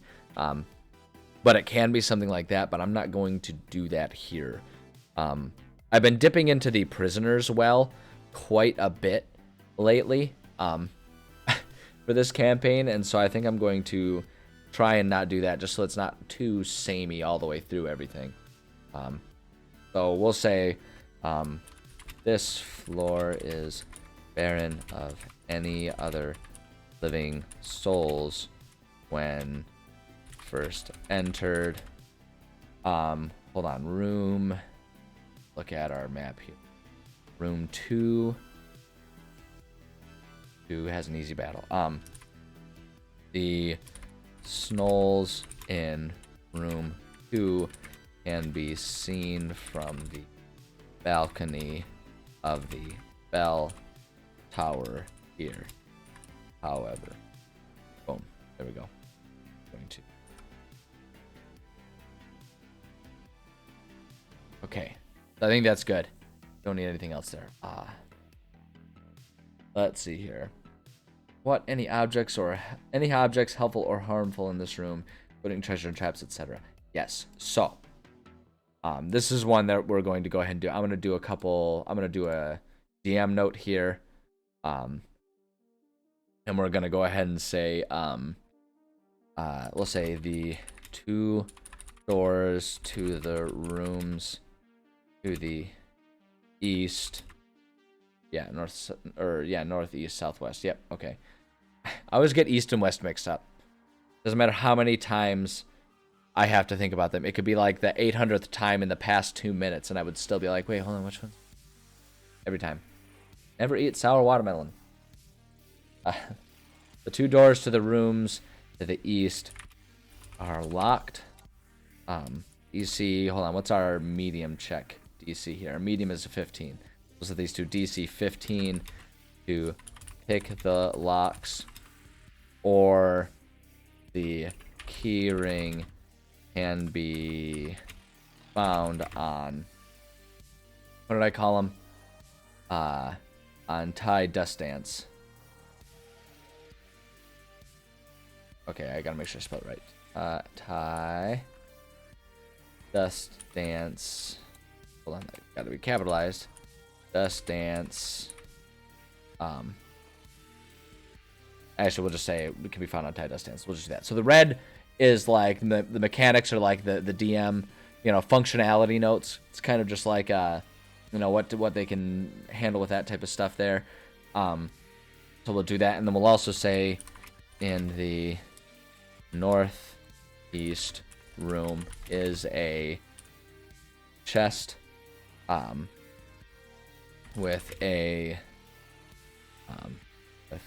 separate lock on it. We'll say for that one, DC, we're gonna set that one to 17 to pick that lock, or the key is hidden under a loose floorboard. We'll say DC 15 to find.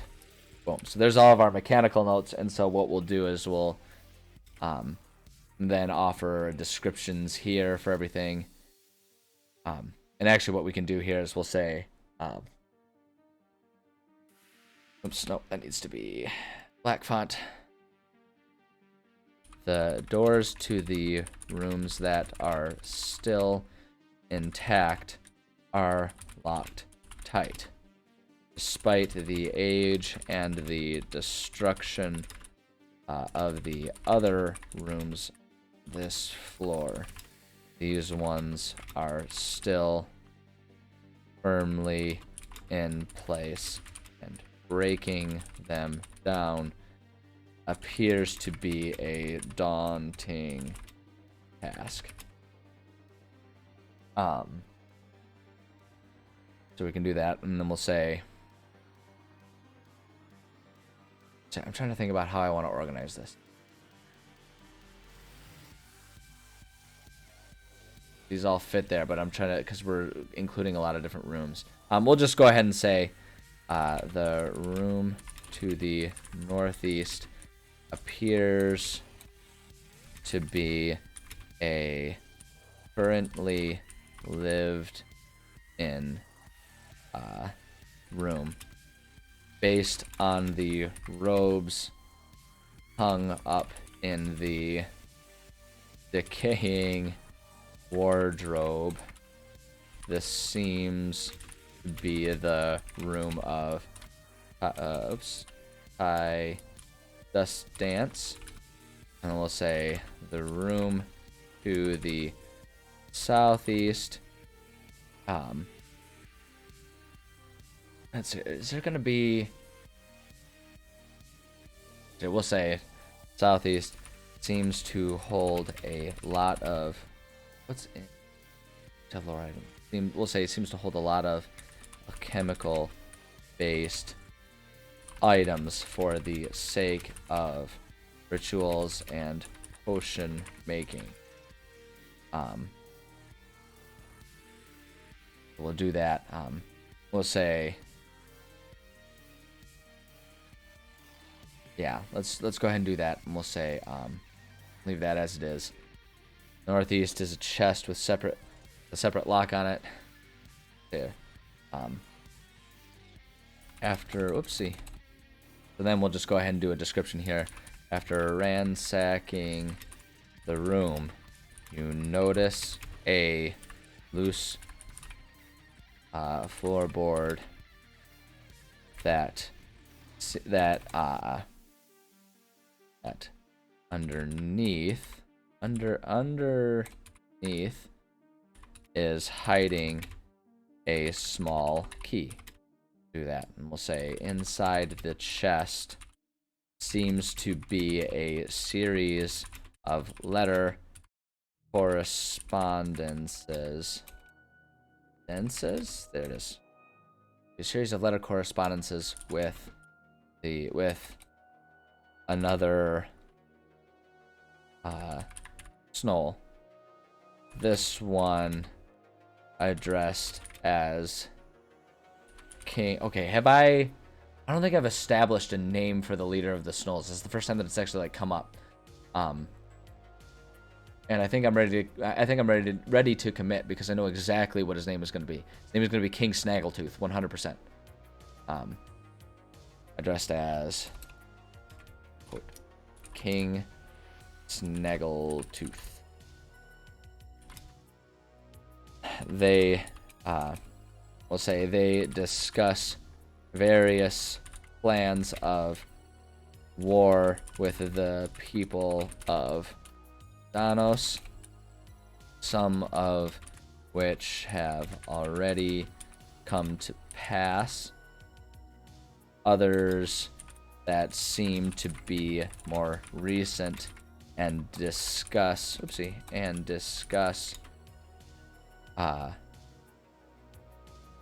future plans. Boom, there we go. Okay. That's good. It's a very busy one right there, but that's good. This is a busy room. It's got a lot of important stuff going on there. Where describe all the ways in and out of the room, including hidden options. We'll just say for this one, only obvious way in or out of this floor is through the stairs in the main landing. One could jump from the balcony in the bell tower, or did we put windows in this one? Yeah, we did. Even if I hadn't, I would have put in more windows, but we'll just, since we've got them, we'll go ahead and use them as is. Here, in the bell tower, or through any of the windows in a pinch. Oh, there we go. We'll do that. Yeah, and I think that's good to go. We'll say, hold on, I want to double check something. This is something that I always get wrong.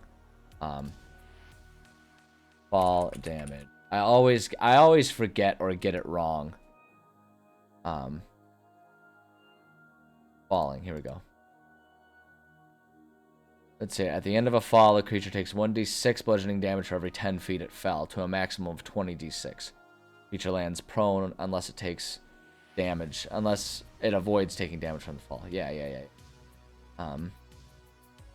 So, it was in a pitch. We'll say, I'm gonna go ahead and just put in mechanics here, and a mechanics note will say, 10-foot fall if not taking the stairs. Boom. There we go. Add that in there just for prudence, just to make sure everything's covered. If there are constraints when the players can make it here, add them. This one we're just going to go ahead and put in as a DM note. And we'll just say, this floor is always available, but having the keys will be dependent on if they've encountered high dust dance yet or not. Boom. Good. And then why include any story info here? We'll say we'll say, do a DM note. We'll say notes found in high dust dance dances high dust dances room give clues about who exists at the other Snoll camp. Also include information about. Actually, you know what I'm gonna do here? I want to add another thing here. Let's discuss future plans. Okay. Also reference someone called the Air King, though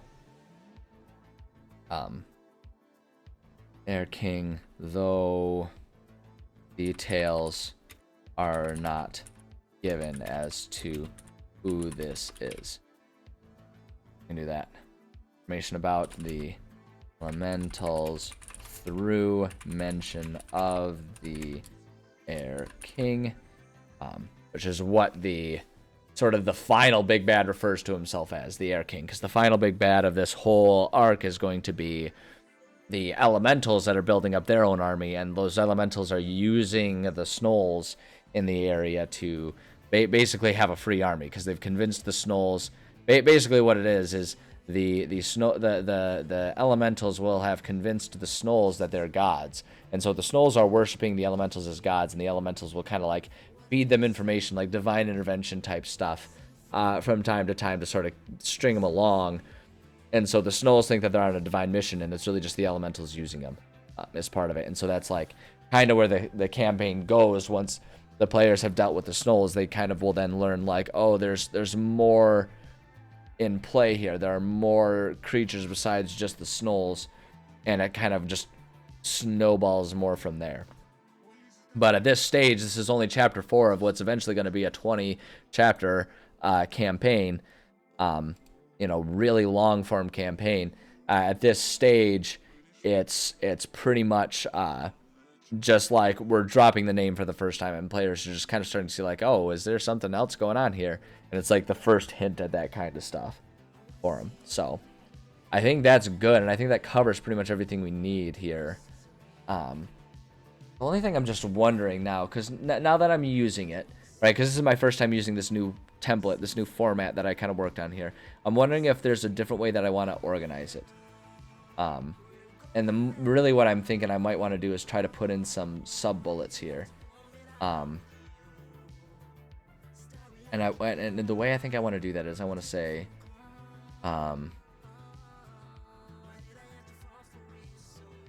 let's see here. Go ahead and I'm going to change this a little bit.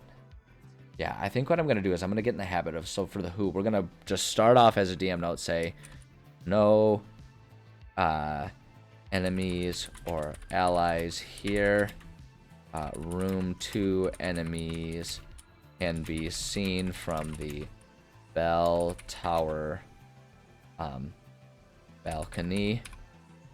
And then I'm going to make sub-bullets here, and we're going to make these in our black font here, and we'll say, and we're going to add, like, this is where we'll add our descriptions for everything. And maybe we actually, even what we can do is,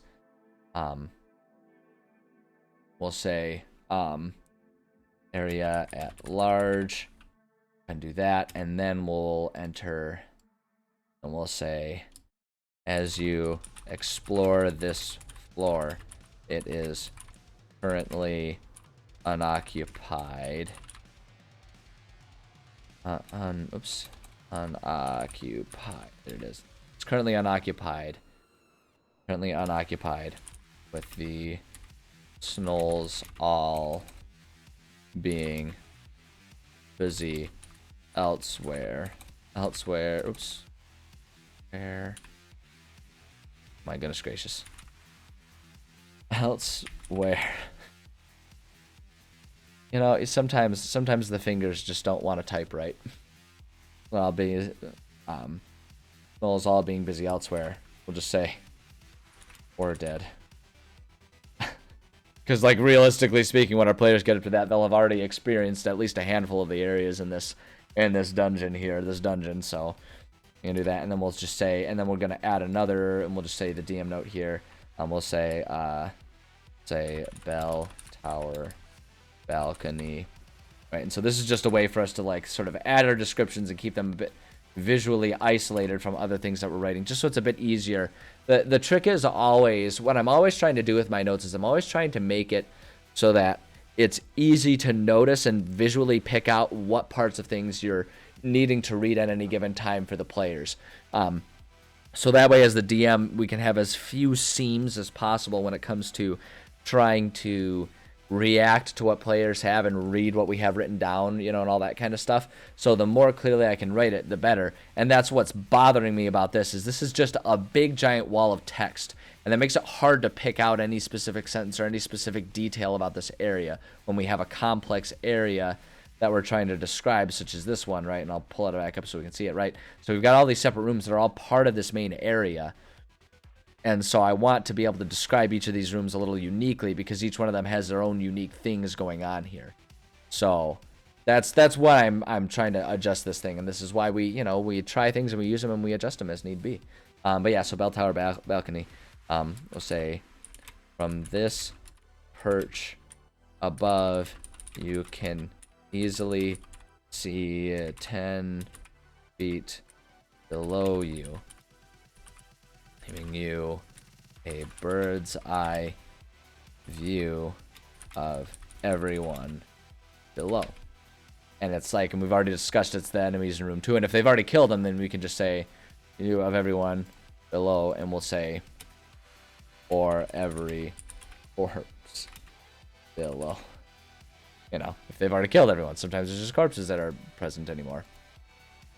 You just never know. So that's good. Okay, so what? Do you see pick the locks? And tie dust dance. And then I'm actually going to go ahead and we're going to take this part. We're going to copy that. We're going to put that back there. So that way we have all of those details here. And now we're going to just sort of like stepwise add all those details that we've retyped in there. And I'm just going to go ahead and, you know what? No, we'll cut and paste things as we need to. There's no need to reinvent the wheel here. Let's do that, and so that way we can just grab it as we need to. So let's say, we'll say northeast locked door. Let's see here. This one, firmly in place and breaking them down appears to be a daunting task. The room to the northeast appears. Actually, okay, so here's how I want to do this. Actually, here's what we're gonna do. Copy that. We're gonna say. I'm gonna go ahead and say locked doors, and then we can paste that. There we go. And then just to make things clear as we're going, we'll go ahead and delete that. So that way we already know. Whoops. Just delete that. Locked doors. We'll do even better just to like sort of clarify things. We'll say northeast room. Because if we tier it like this too, that way we can make sure we remember to handle important things prior, right? So we've got the important details for these locked doors that we have to handle there. And then maybe we can even take this just to even clarify even more. Let's go ahead and say copy this one actually. Copy this and we'll go ahead and put that right there.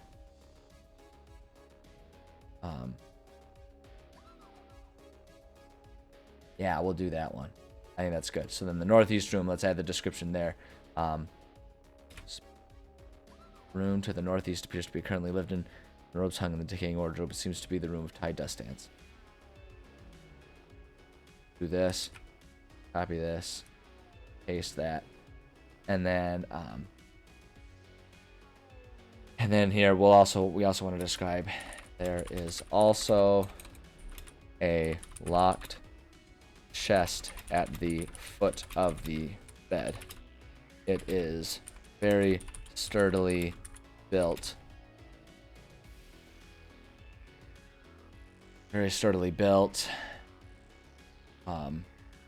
And seems to be the place that important things here would be stashed. Just to give them that little hat, that little hint right there. Well, thank you. I appreciate that. This hat I have had for years and years. This hat was gifted to me by my grandmother so many years ago. I have no idea how many years ago it was, but it's like one of my favorite hats. It fits my head just perfectly, which is remarkable because my head tends to run a little small.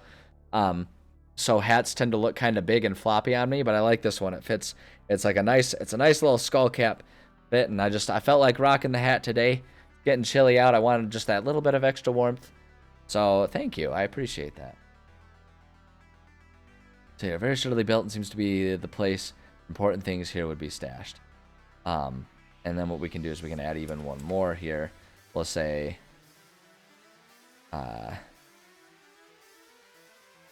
floorboard. We'll even just copy and paste this.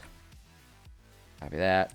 Paste that information right there. And then we're going to make an even further sub bullet here. And we can go ahead and say we'll say you shift. Oh wait, hold on. We want to make this one a DM note. We'll say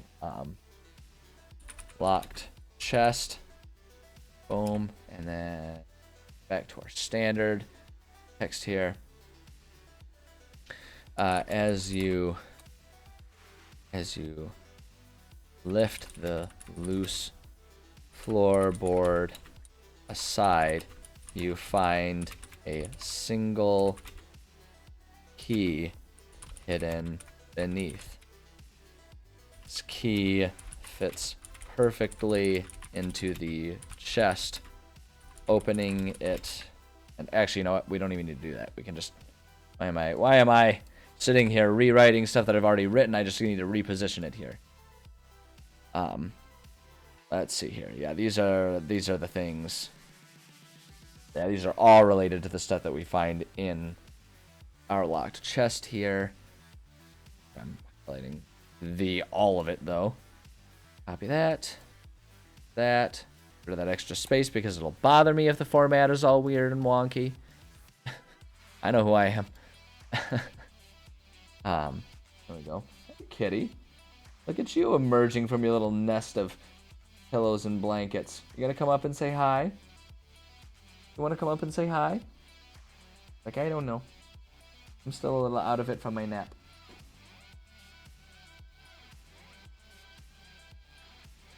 She has also been feeling the colder weather lately and has been spending the morning all burrowed up in a big old nest of pillows and blankets.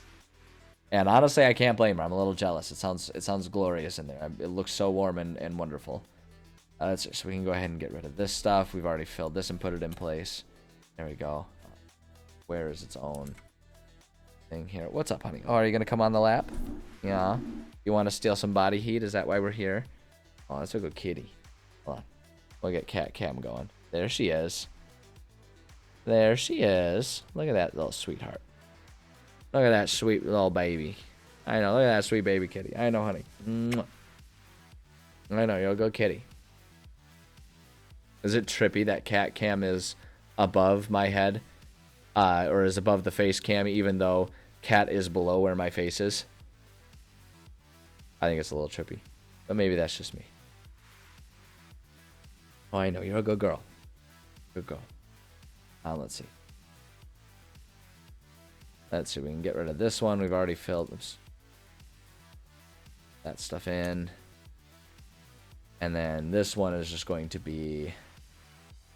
Let's see. We'll go ahead and add our red here. We'll say the... Oopsie. Southeast room. What's up, honey? Oh my goodness. I know. Okay. There we go. So that gets everything nice and clearly organized, I think. Kitty. How am I supposed to focus and get any writing done when I have this to compete with? Now, what am I supposed to do about this? Look at her. She knows what she's doing. She knows exactly what she's doing. Isn't that right, little girl? Like, yeah, I know what I'm doing. I'm getting body heat and attention. And that's wonderful. Also got stray hairs going everywhere and tickling my nose. Little kitty. Let's see. Remember, the southeast seems to hold a lot of alchemical based items for the sake of rituals, potion making, so we can do that one. And the only other thing we're going to do, see, Gonna do it that way, huh? And then we're just going to go ahead and say, we're just gonna say, our balcony. We'll say, from this balcony, you have a good view of the room below. You can see that it is serving as an armory of sorts for the... I know, kitty. Oh, I know, sweet. Good girl. Armory of sorts for the Snolls. There are a few below who seem... Actually, you know what we're gonna do? We're just gonna do... We're gonna go ahead and put... Here, we're gonna say... if... Actually, we can even... Hold on, we're figuring all this formatting stuff out as we go here.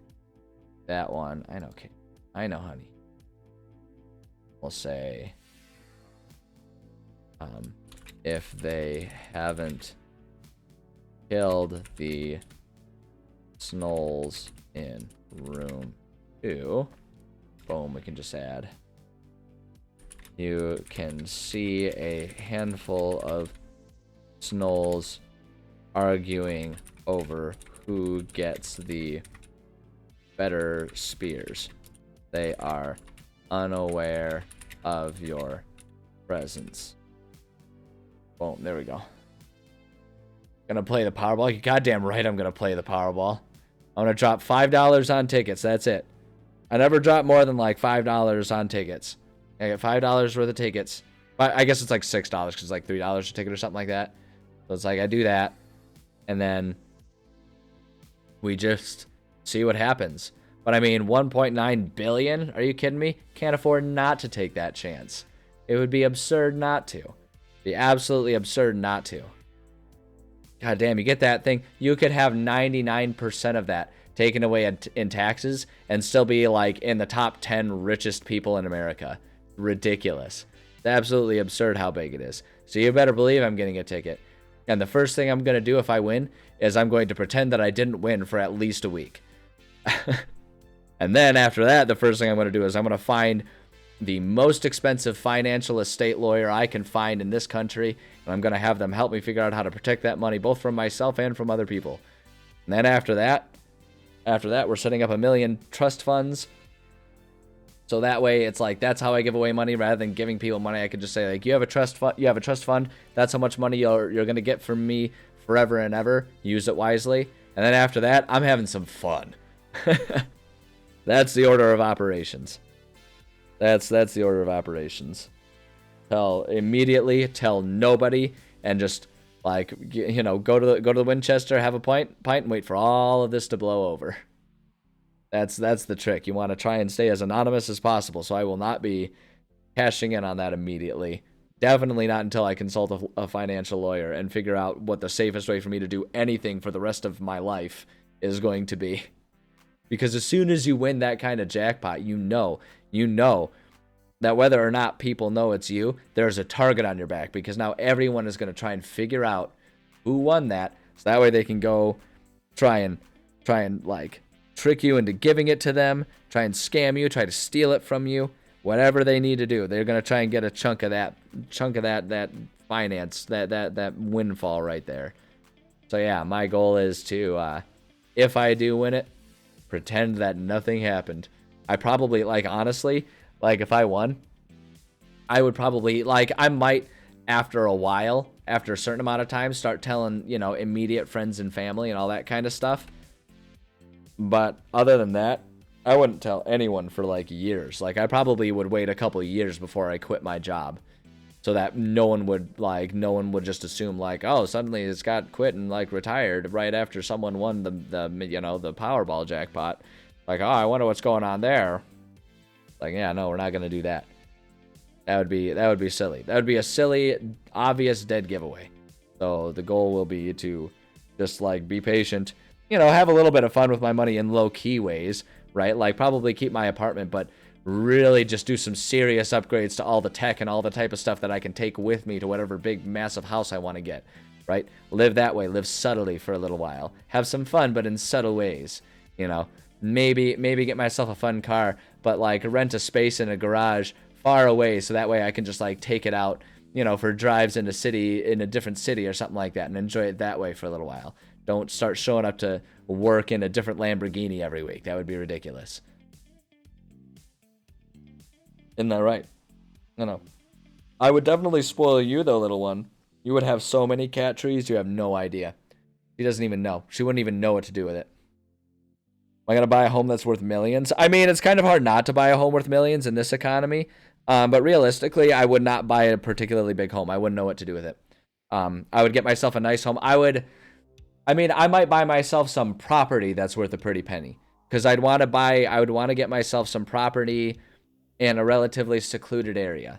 I'd want a place that would make it easy for me to have anonymity. Like I say, I wouldn't do it right away. I wouldn't all of a sudden go from barely affording an apartment to suddenly I like have this big massive estate. So I would be taking my time in doing it, but eventually that's what would happen. But yeah, I wouldn't buy homes and rent it out for income. See, I wouldn't do that. And that for me is a moral standpoint because I fucking hate the status of landlords and renters in the world. The reason that home buying economy is so fucked up is because people do that predatory bullshit. If anything, I would buy out stuff from a bunch of landlords and then just put them back on the market so people could actually buy houses again. If anything, that's what I would do. Because I think it's garbage. I think it's absolutely garbage. I mean, if you need an income off of the jackpot from the Powerball, even after taxes, like if you need an income, if you can't figure out how to just like low-key invest that in like low safe return investments and live off of that for the rest of your life, you've got other problems that maybe your first splurge should be on a good therapist. So no, I would not do that. I would not do that. I mean, I don't blame people for thinking about doing that, but with that kind of money, I would have no interest in the challenges and attention span and time spent required to suddenly be a landlord or a house flipper or anything like that. I would not want to do that.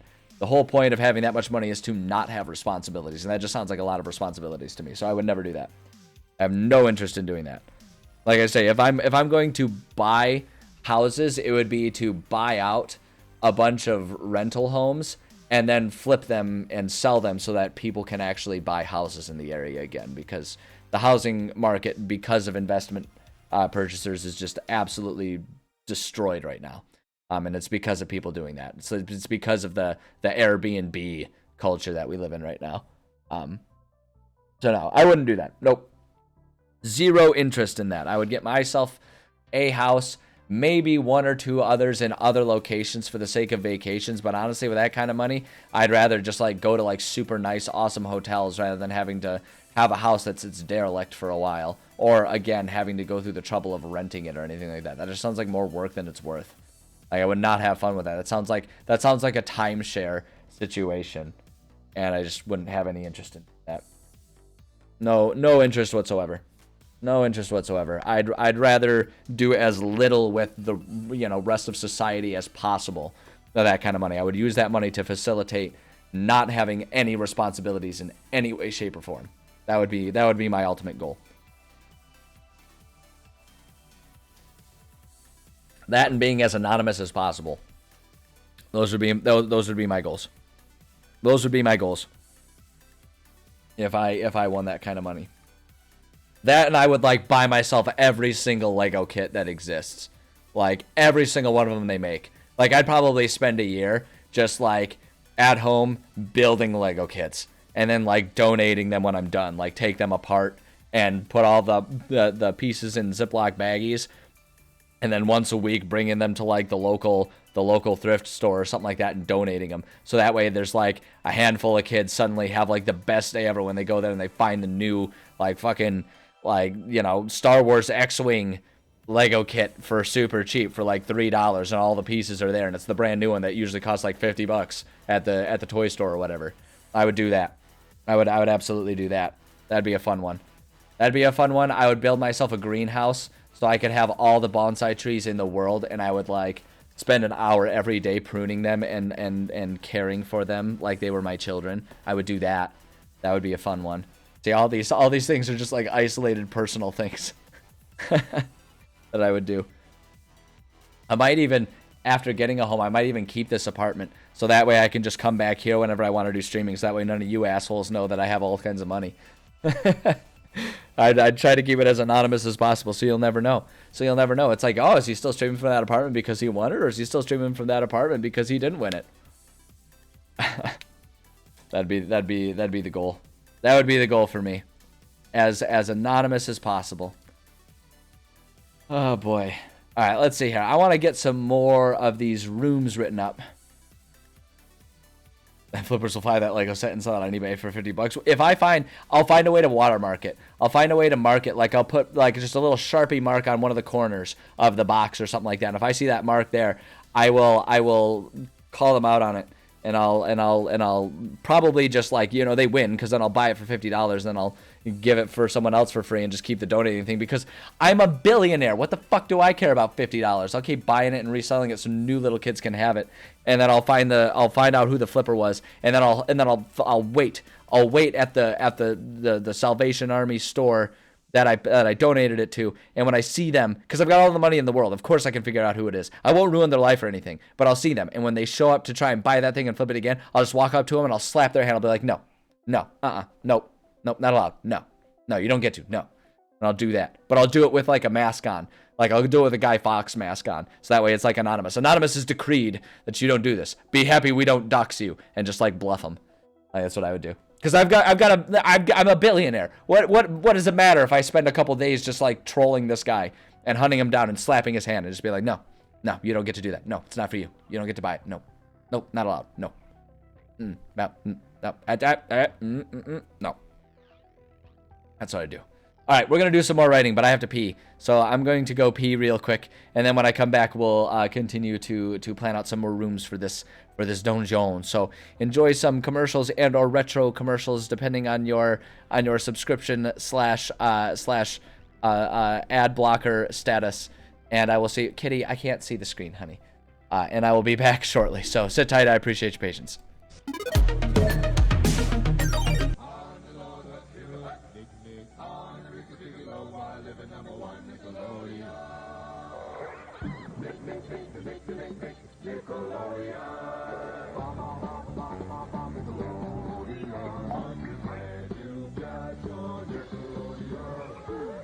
The preceding has nothing to do with anything.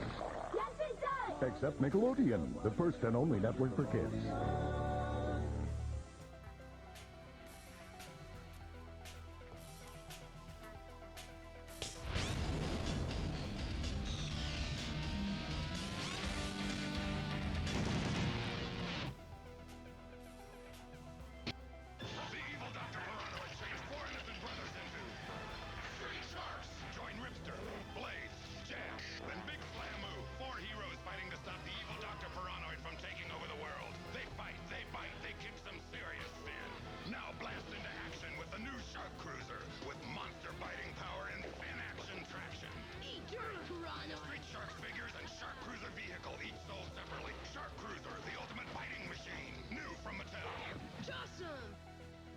The signal goes out. Crime is on the rise. Batman returns. Exploding with power, the Bat ski boat thunders ahead, bolting onto land for a missile attack. Gotta fly, my dear Penguin Commandos. The time has come to punish Batman. Batman? Deep dive Batman surfaces. Fire! Tearing into battle, Batman blasts his torpedo. Penguins all wet. Gotham City's greatest hero, Batman returns.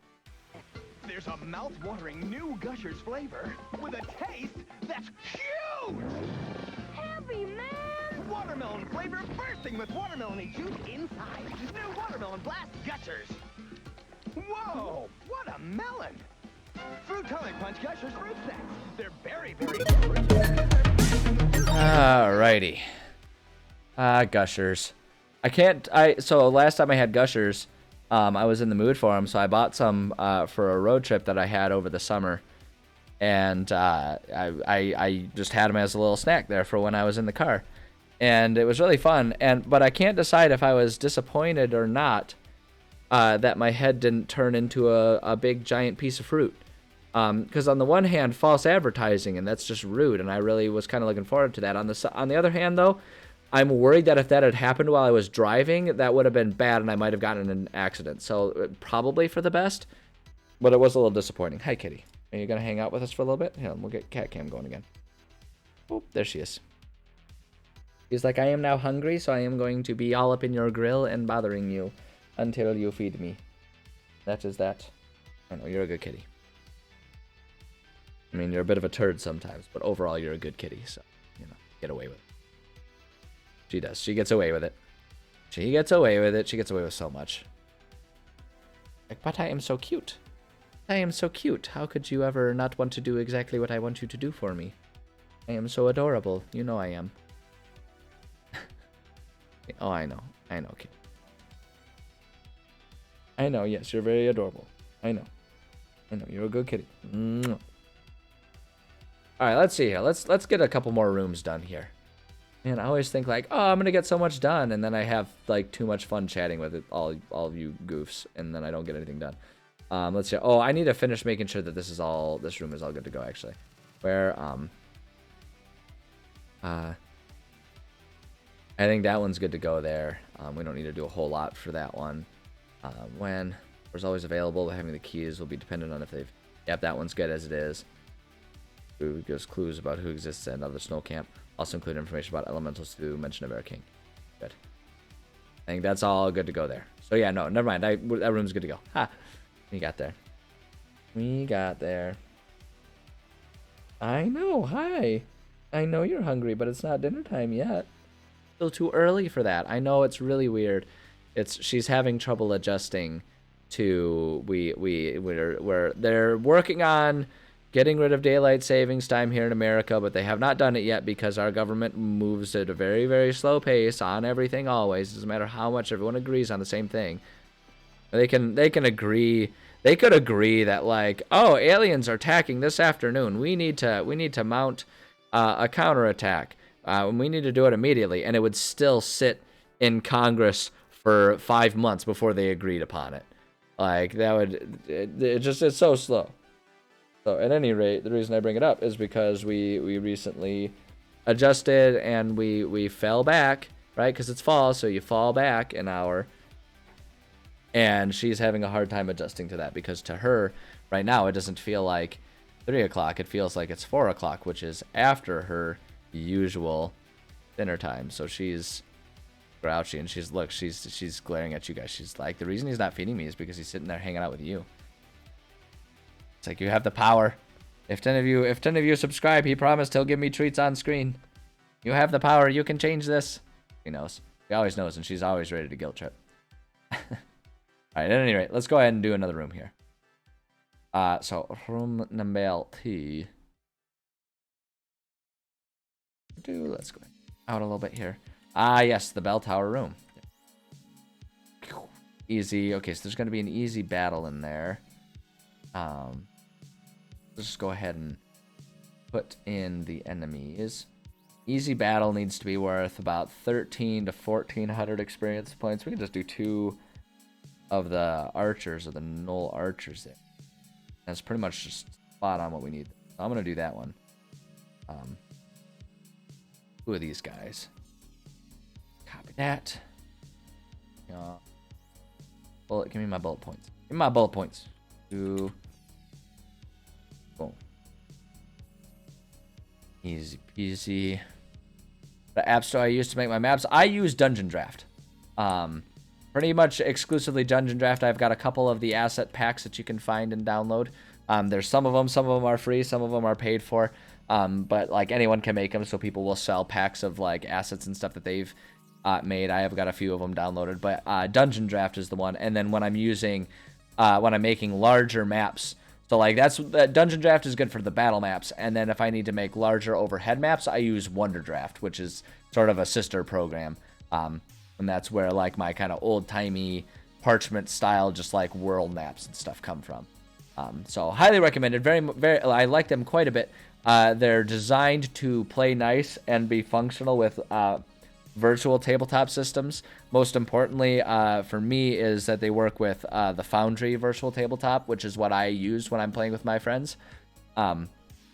So for me, that's really important. It does like dynamic lighting, and it handles doors and windows, and you can like have locked doors and all that kind of stuff. It handles line of sight with walls and all that kind of stuff. It's very, very useful tool, and I'm a big fan of it.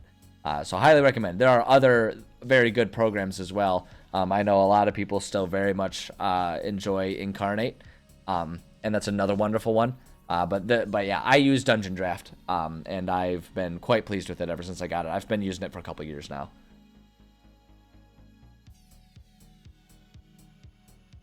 Couple years and been loving it ever since we met. It's just fabulous. Okay. Sorry, I went a little extra on that one. Sometimes you just gotta sing from the heavens, though, or to the heavens, I guess. I don't know. I like to think that I'm living in heaven on earth, but honestly, some days just not quite up to muster on that one.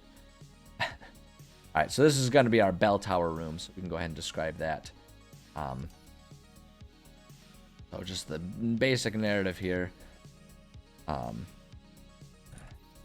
Say this room was clearly once the bell tower for the church, evidenced by what I'm going to say. It's not on the map because they don't have like a bell item image on the map in Dungeon Draft. I should search through. What I should do is search through the asset packs.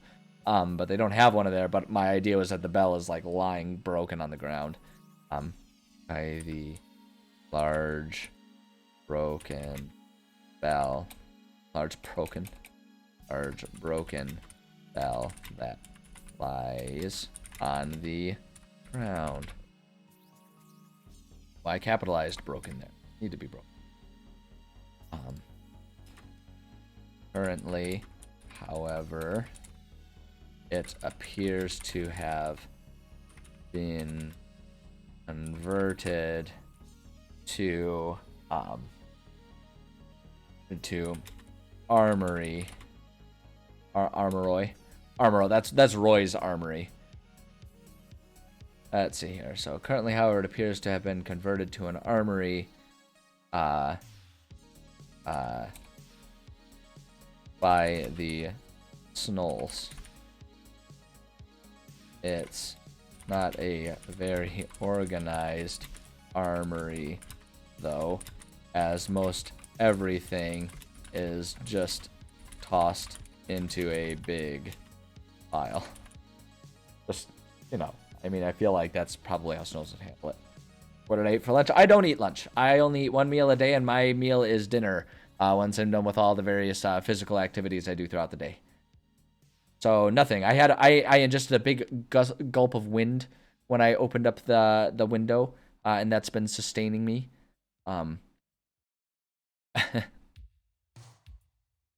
Yeah, I don't eat lunch. Let's see. Okay, so this one we're going to say, I am going to put a DM note here, and we're going to say, the Snoll enemies are fighting over... What's up, honey? I know, I see you. Very cute. Snoll enemies are fighting over weapons and don't notice players immediately if they enter on floor. Also, don't notice players. Leela, your tail is hitting the microphone. You're gonna give people some kitty ASMR, which I'm sure they would probably say they enjoy, but I can't imagine it's actually that pleasant to have like a poof, poof, poof of your tail hitting their thing. Well, you don't gotta be embarrassed about it. It's fine. I know your tail just has a mind of its own. It's okay. Gotta be mindful of it. That's all. Don't notice players if they are on the balcony above. We'll do that right there. Say, as you look into the room, 2 gnolls are here playing tug of war with a spear that appears to be just a little bit nicer than the others. Yeah, we can just do that, and then they can decide how they want to handle that, and then it's like, you know, insert Pokemon combat noise. So, okay, so there's supposed to be some sort of lore item in here. I don't know. I'm thinking what we can do with that. I know, heck. Maybe what we can do with that is drop in some sort of like talisman that's just like in the big pile of crap that they have. I need to adjust the map a little bit and redraw. In fact, I'm going to do that right now while I'm trying to think about what type of lore item could be there. But I'm thinking we'll just throw a big pile of crap like over here.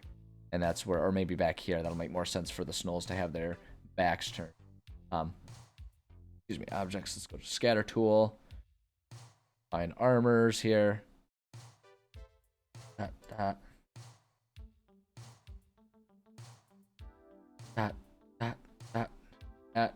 And then weapon. We got weapon. Oh, those shields are included as weapons. Like, how about that? Why are the arrows so ungodly big? Look at that. It's a single arrow. That thing is like 5 feet long. Ridiculous. Scale that down.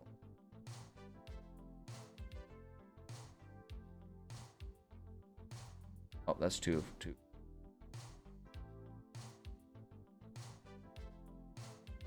Oh, I see what's it, because it's giving a range. Oh, that's why it's doing it. Just to like, okay, scale. Hold on, scale 1. Okay. Oh, that's. Yeah. Okay, so the size 1 is like super duper stupid huge. Let's try half size.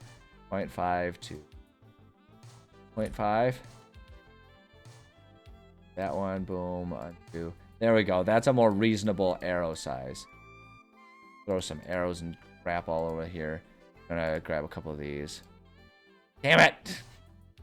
Oh, it's back to being all kinds off. Boom. Boom. Undo. We just gotta rescatter some of these around so that way it's not like all just arrows on top of everything. That's bigger than the shield, right? I know. It's silly looking. Like, look at that sword. It's so huge. Why would they do this?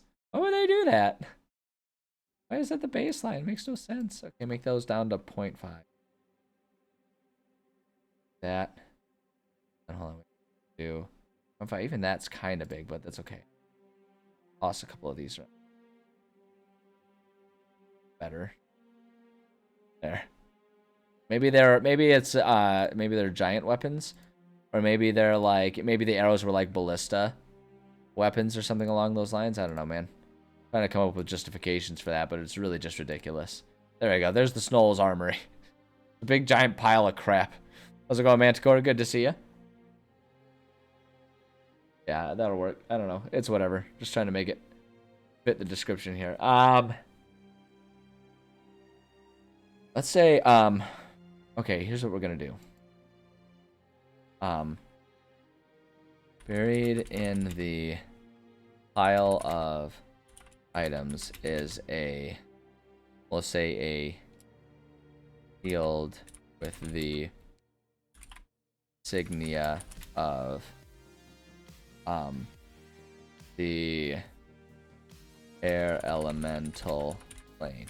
I don't know. Kind of riffing and making stuff up. We'll say DC 17 to find, and DC 17 to recognize symbol. Boom. Just adding a few extra details. The opportunity to start. Really, we're starting to try and provide some information that allow the players to start to learn that there's something beyond just the Snolls and their crap that they're doing here, hinting that there's something bigger afoot that they might eventually have to deal with. So we'll say, as you rummage through the pile of weapons, you find very little of value here. However, you do spot one shield that looks different from the rest. A closer look reveals a unique insignia on the face of this shield. We'll say, actually, you know what we're gonna do? Yeah, we'll just say, just to make sure I don't accidentally get ahead of myself while I'm reading it, right? We'll just put the DM note here, and we'll say, if recognize symbol, boom, boom.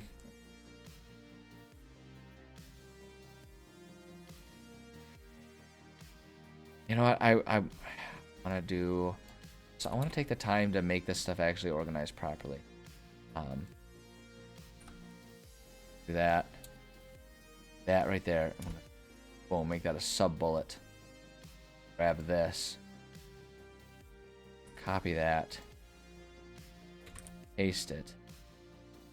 Lead it from there. So then it's like if they find it, then it's D17 to recognize the symbol. It reveals unique.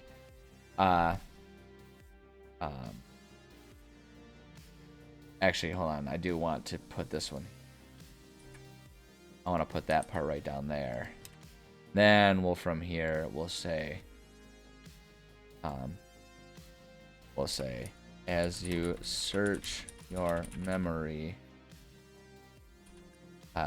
you recall seeing this symbol before in a book discussing the elemental planes. We'll just do it like that.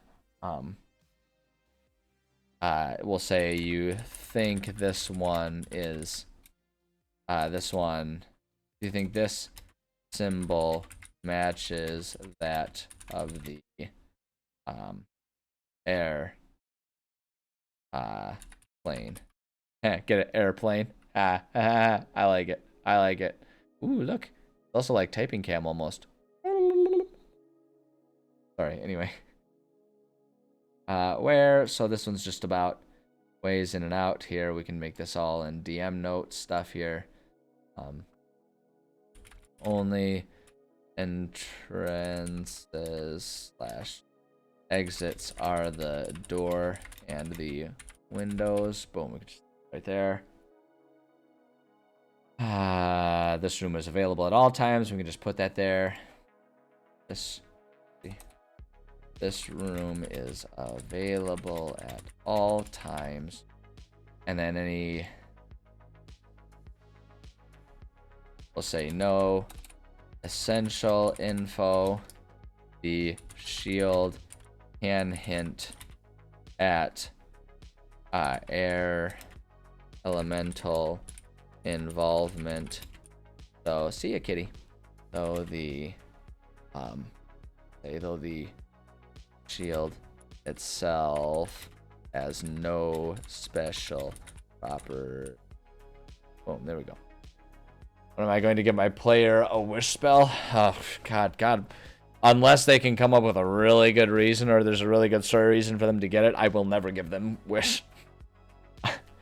If they want to build their character to allow it, they can go ahead and have that, but they're going to have to spend the resources required to just actually have it as a rule, because that's not one that I'm likely going to just give them away for free.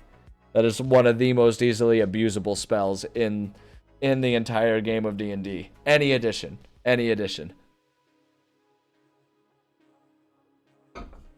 And I'm all for I'm all for chaos and players doing what they want in a game, but even I have limits on what's fun. And wish spells, whew, that's risky business, that wish spell. How's it going, Valexian? Good to see you. Yeah, that wish spells are just, that's playing with fire. If you give it to players, if they have to work and they have that available as part of their like level 20 character build, okay, that's one thing. That's one thing. But beyond that, boy, I'm not giving it away. Yes, indeed. Yes, indeed. Working on our D&D world for the campaign and that I'm running and everything. So let's see here. Okay, so room 3. This one has the boss battle, so this is going to be a fun one. So this room is actually going to be really fun. I think we should have enough time to get this room done. But if we're going to take our time with this room, because this is going to be a good one. This is our boss battle room for this whole dungeon here. So we can see that's taking place in the church area proper here. And my thought is that when they arrive here, there's going to be some sort of sermon going on. And the important part is that there's a very important item on this altar that they are going to be after. And so that's what's going to be going on in this room. So this is going to be a fun one. You can certainly offer a lore idea, though I maintain every right to say I will not put it in my world. Maybe a random dude can drop a ring of 3 wishes. He can, but it's not going to happen. You put that in your game and you tell me how it works, and if the results are positive, maybe I'll consider it. But I'm going to let you be the guinea pig on that one. I'm not that interested in giving them 3 wishes. Amateurs, the shapeshifters do not feel pain. Affected with lycanthropy being a noticeable exception. They shift their bones, crunch tendons, and ligaments stretch and tear. All organs realign. Heat is generated as shifting rapidly heals in place. You're able to feel pain would never willingly choose to shift. The lack of pain receptors that some mistakenly believe changelings can't empathize. That is the concept of transforming being painful is something I always think is super interesting.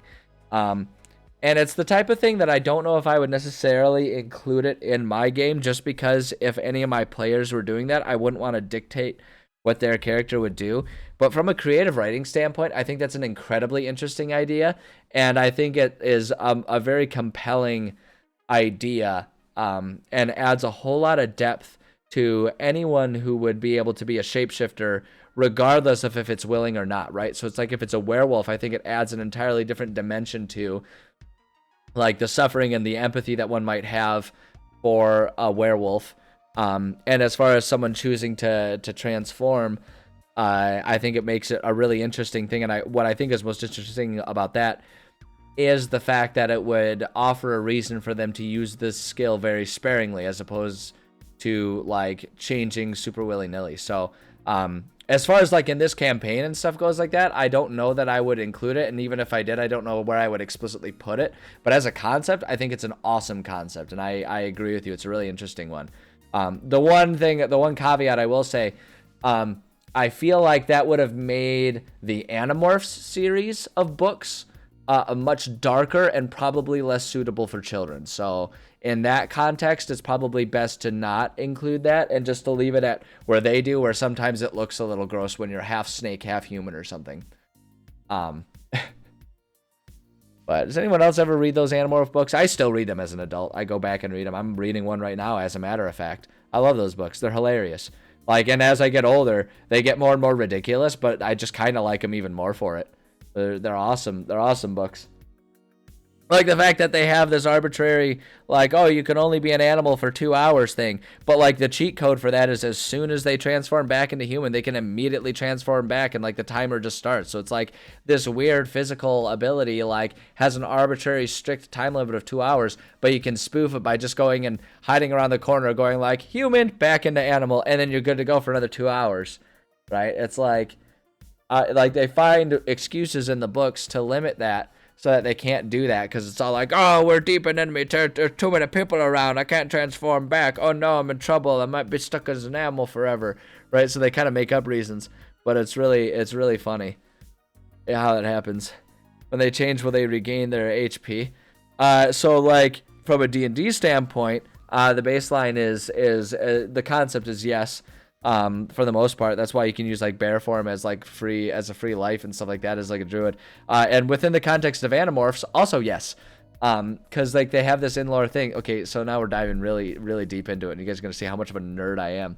All right, so the Animorphs lore is that what happens is when you transform into an animal, your human form is like stored in this like other fourth dimension, and so when you turn into an animal, any damage you receive as that animal, when you transform back into a human, you're just pulling your human form back out of that fourth dimension, so you're back fully intact. Leela, honey, I need you to stop being a little butthole right now. Thank you. She's getting hungry, so she's getting very, very ornery and trying to be a little butthole about it.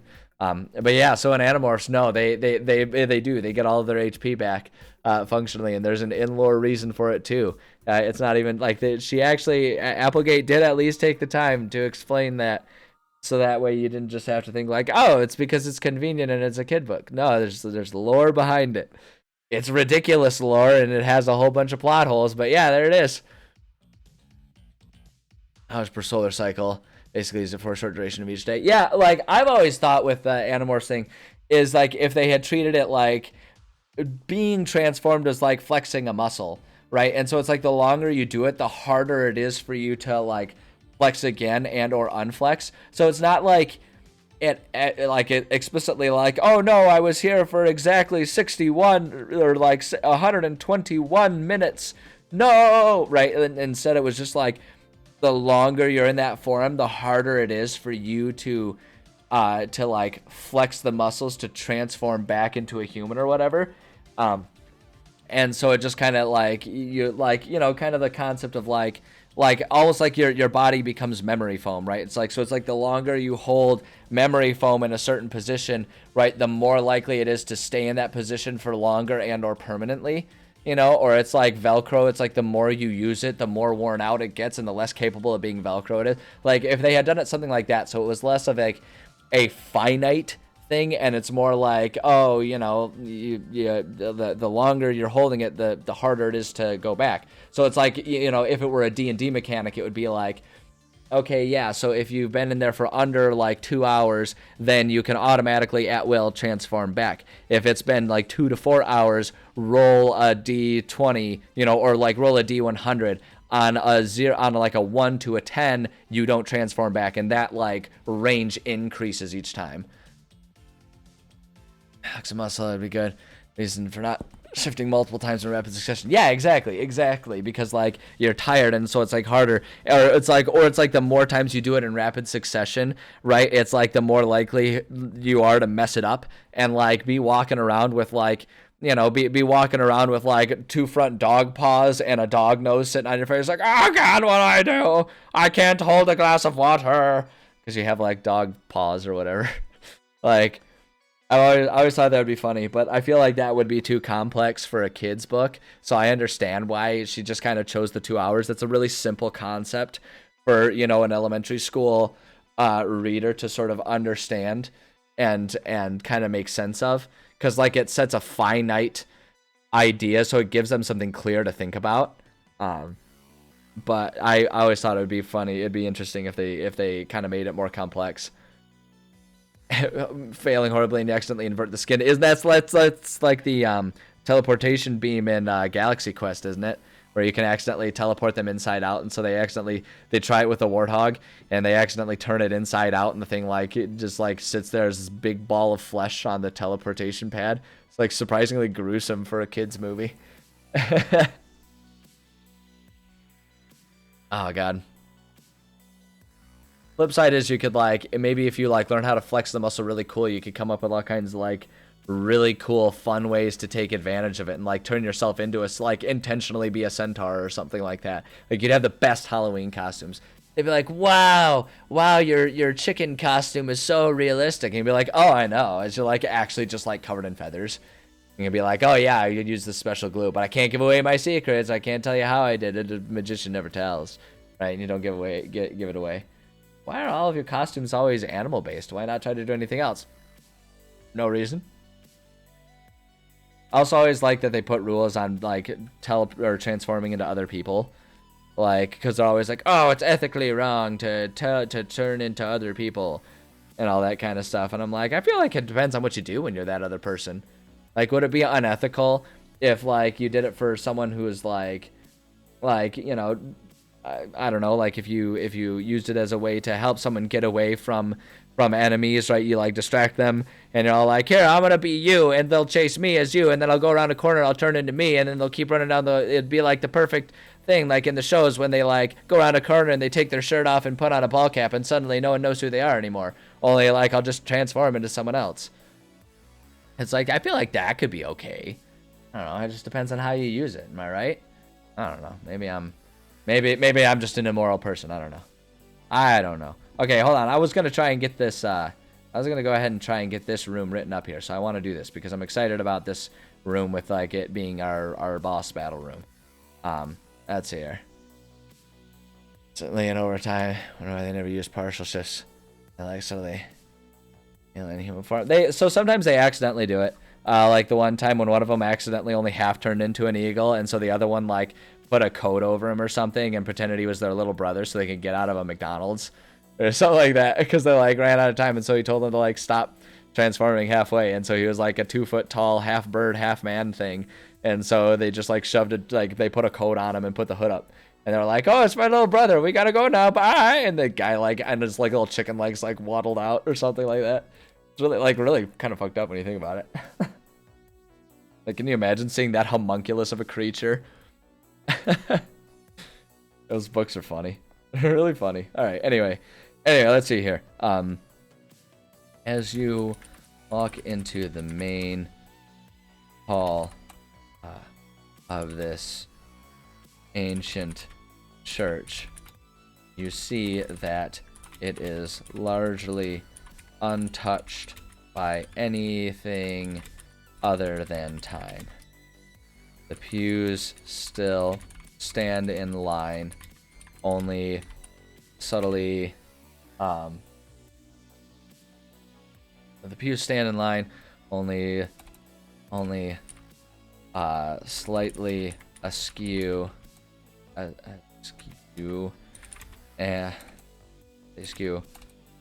though many have rotted and collapsed over the years. Half bird, half man. That's real. That Egyptian gods were mere mortals visited by aliens. I like that version of history, regardless of the truthiness of it. I just think that's a better story. It's like they're just aliens, just like fucking with us too. Like, not any sort of evil ulterior motive. They're just like, there's just these aliens coming out. It's like, look at these stupid primitive humans. Hey, I'll bet you I can put a dog head on myself and they'll think I'm a god rather than some sort of alien. The obvious answer. And they do that, and he comes down and he's like, oh, no, I'm the god. And like comes down making all kinds of like goofy god noises, and the people are like, oh, worship him. Oh, he's so cool. And like the aliens like go back to their little spaceship. They're like, they believed it, they bought it. The idiots. And then like that's why we don't see them anymore, because they had their fun. They're like, all right, guys, we gotta get out of here. We're gonna get in trouble. Dad's gonna get really mad if he found out I was using the spaceship to mess with primitive cultures. And then they just like alien their way off. I like that version of history. I'm gonna assume that that's the correct version of history from now on, because as long as I don't like assert it as a teacher or something like that, who cares?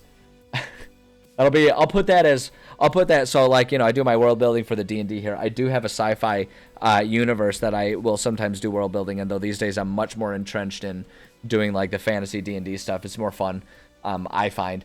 But I do have a universe that I do, and I feel like maybe that could be like a handful of intelligent species origin stories, that they're just like the result of alien teenagers going out for a joyride and screwing around with the locals. You know, not entirely dissimilar from, you know, a group of high schoolers driving around and like finding like, I don't know, like a dog on the side of the street or whatever, like a stray dog, and like bringing the dog along with them and just like having an awesome evening with the dog or whatever. I don't know. Anyway, that's it. Though many have rotted and collapsed over the years. We'll say the pulpit is still intact with stone platforms and podiums standing, aged, but still strong. On the central dais, diet? On the central podium. My brain's not working on that one today. On the central podium, there is a large object that appears to be some sort of large chunk of bluish glass or ice. It shimmers and gives off a faint light of its own. Something about it almost calls to you. Not like in a magical, oh, make a save kind of way, but just kind of like a, oh, kind of, you know, like, oh, I need it kind of way. It's so pretty. You know, kind of like how diamonds pull your attention. Okay, so there's definitely enemies here. And we will describe that, but we're gonna, so we got our boss battle here. That's got to be about 5,500 experience points worth of combat here. The boss is this guy here, Ty Dust Dance. I'm gonna copy that, and we're gonna put one next to that right there, and then so that's gonna be about 3,000. So we still need about 2,500 worth of other combatants around here, of little crony minions. Actually, I'm going to put that one first because he's the most important combatant there. It's going to be mad that we're using the spaceship to mess with primitive cultures. 5 Omega Death World. Uses human achievements. Spheric flight. Space travel in less than a century. Most species take 10 times long to progress. Aliens. Yeah, maybe we should avoid this entire sector of space. No, that's when the teenagers are like, oh, guys, we spent too long there. Oh, God, we accelerated their intelligence. Oh, Dad's really going to be pissed now. It's like, I don't know, I like the idea of like the aliens, like they have there's no concerns about us. Like they don't even look at us like, you know, one of the really popular things among humans these days is to think like, oh God, if I were aliens, I wouldn't bother with how violent and stuff we are. Like aliens look at us and like, oh no, they're not violent. Like what, world wars? Like what intelligent culture hasn't occasionally gotten them involved in like a world nuclear war or something like that? Happens to all of us. No big deal. It's fine. It's all part of the learning process, right? Just the same way that we're like, what teenager hasn't stolen the car and gone for a joyride? It's like, as long as no one got hurt, it's fine, right? It's like, that's like from a cosmic standpoint. Leela, honey, stop being a butthole. You'll get your food soon. She's being disruptive now. But yeah, it's like the aliens are just like, it's not a big deal. It's not a big deal. It's just, we don't want to, it's a lot of responsibility being an interstellar species, and we got to make sure that they're actually ready for it. So when the time comes, when they're ready for it, they'll invent it and they can come join us. And so like teenagers doing it, like they haven't caused any sort of destruction. It's just like more so when they figure out, it's like Marcus, alien Marcus, did you give a primitive species space flight before they were ready for it? I didn't mean to. Marcus, you know better. That's at least you're yeah, that's it. You're grounded for the night without any space video games. Mom and Dad. Like an alien, like a Martian with the big black eyes with like a ball cap on backwards. Canon, it's lore. That's universe. It's canon to reality. All right, let's see. We need to come up with 2,500 experience points worth of combat here left, between all of our other enemies. Let's see here. If we've got a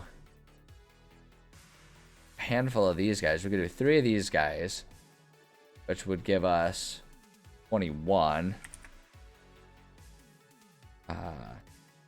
2 those guys. So that gives us 21 plus 29. That's 50. So we still need 500 more.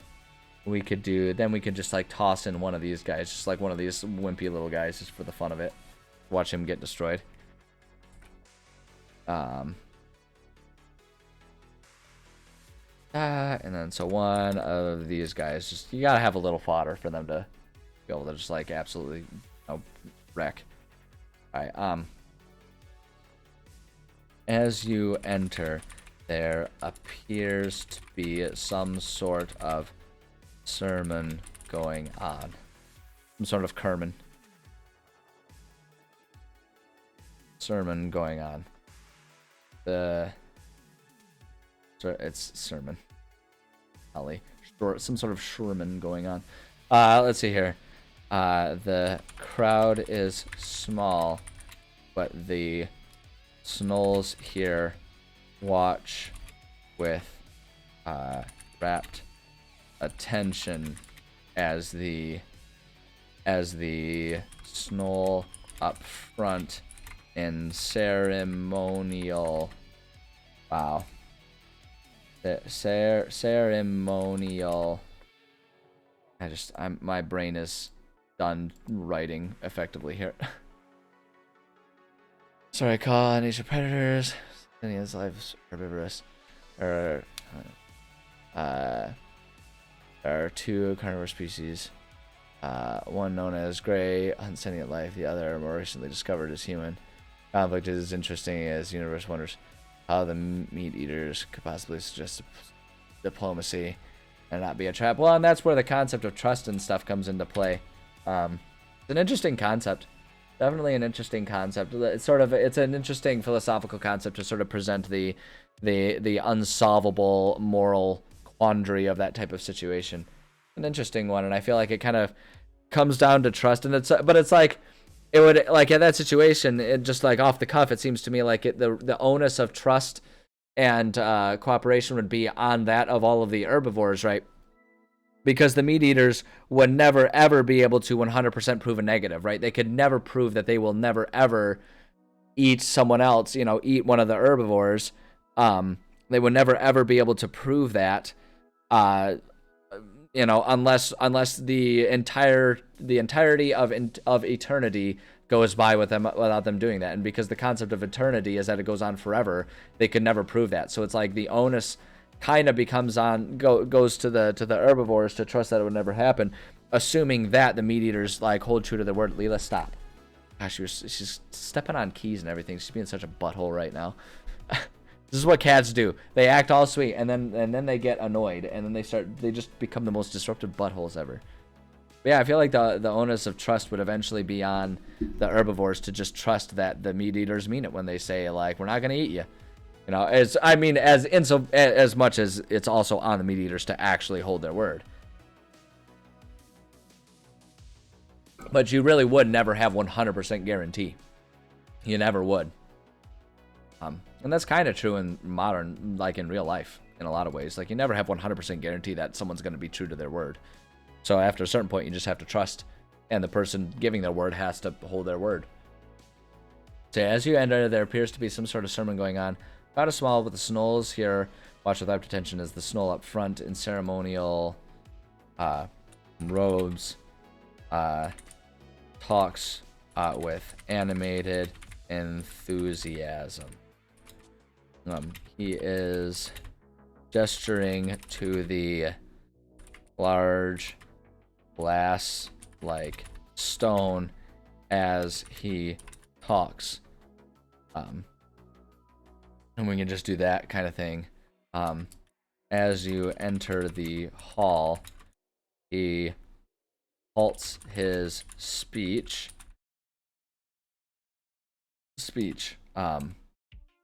Points at you and yells some sort of command. The others in the room turn towards you and ready their weapons. Boom, there we go. That's good. That's good for the enemies. Okay, so this one we're going to just say the important item is the object. Go and standard here. Say, as you approach the object, it seems to almost shimmer.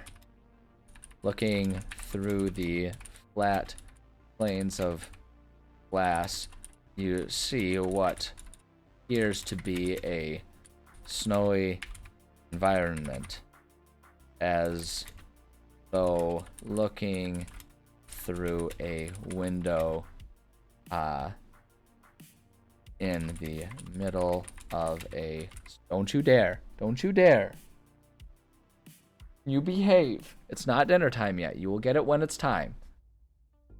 The time shift for daylight savings time is messing with her, so she thinks it's an hour later than it actually is. So she's demanding her food now. Because she thinks I'm late in getting it to her. The middle of a snowstorm. Yeah, and so the item has a lot more stuff going on here. And in fact, I'm going to fill that in right now. We're going to go ahead and say the glass-like object is the main item find here. This is an item used to commune. So we're going to say used by the Snow leadership to commune with the elementals whom they worship. At any given time, it can be used. It can be, we'll say, be looked through, but it only shows the weather of the shows the weather where the other object is held, unless another elemental is there looking back. Boom, there we go. That's good. Okay. Where so this is just all about the entrances and exits. We'll say the main entrance and the windows are all options here, as well as the hold on, am I thinking about the right room here? No, okay, 5 has the stairway down. That's right. We'll worry about that one later. Our options here for entering and exiting this area. When so we'll say this one is just, we'll say this room is always available. If players stay in this dungeon for multiple days,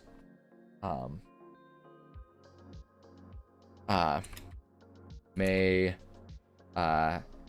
describe alternate setting of the main hall being quiet and the boss with an entourage showing up while players investigate. Just offering that up as an option, so that way it doesn't, that the players feel too convenient that suddenly there's that suddenly, like, no matter when they arrive there, there's like a sermon happening, you know, so they don't like ask like, oh man, why are we hearing this all the time, the entire time we're here for 7 days, right? It's like if they're gonna stay there and like camp on the outside or something like that, or hide out and be there multiple days, then you can kind of have that be an alternate option just to make it feel a bit more immersive and like it's a living world, because you know, players sometimes catch on to those things. But yeah, that's good. That's good for that room, and I'm excited about that room. I'm excited about this dungeon in general. But looking at the time, I need to call it a stream there because I've got some stuff that I got to take care of this afternoon. So I'm going to bring us over to our chatting window. So thank you to everyone who stopped by. I appreciate you guys coming and hanging out with me while I do a little bit of writing. Like I say, I'm thinking that I'm going to be focusing more of my time on doing this type of writing outside of streaming, because I'm having a lot of, I mean, obviously because I just have a lot of fun with it and I love writing and all that kind of stuff, but also because it is a bit more productive, and with the amount of interest that people have had in the stuff that I write, I want to be able to have more time and maybe to be able to make this stuff available to you guys for your own use, because everyone likes it and I love sharing my stuff. So I'm going to be trying to figure out ways that I can do that. And we'll keep using streams, and I'm hoping that streams can maybe over time shift a bit more towards like being good question and answer sessions about the stuff, like what I'm working on, how I go about doing it, and all that kind of stuff. But it's all a work in progress. So at any rate, I'm having a lot of fun, and I feel a bit of renewed energy towards writing streams. So hopefully that motivation will continue forward. Especially like hopefully it'll survive through the holidays. The holidays can be exhausting and can beat enthusiasm out of any project whatsoever. But at any rate, that's what we got today. So again, I appreciate you guys stopping by. Through the holidays, I'm trying to maintain a streaming schedule of Monday, Tuesday, Thursday, Friday, starting at around noon and going till around 3 p.m. That's Eastern time zone. Trying to have that be my stream time. It's really up in the air on if I'm available to do that on any given day, because it depends on what else is going on, and this is a busy time of year. That's just how it goes. As of right now, I should be able to hold all those times this week. We'll be bouncing between video gaming and doing some D&D writing, but I don't know. If you're looking for announcements about when I'm going live or if I have to cancel any stream, obviously following here on Twitch is good. The other option is I do have my Discord server, and I try to do a pretty good job. I think I've lately been making a pretty good habit of just letting everyone on Discord know if I have to cancel a stream at any given time. So that can be a really good way to get heads up notice about that kind of stuff. So that's a good way to stay connected. But yeah, I think that's what I got for today. So like I say, I should be around throughout the rest of the week. I know, Leela, you'll get your dinner very soon, honey. Don't chew wires. Stop being a butthole. I'm trying to say goodbye to everyone.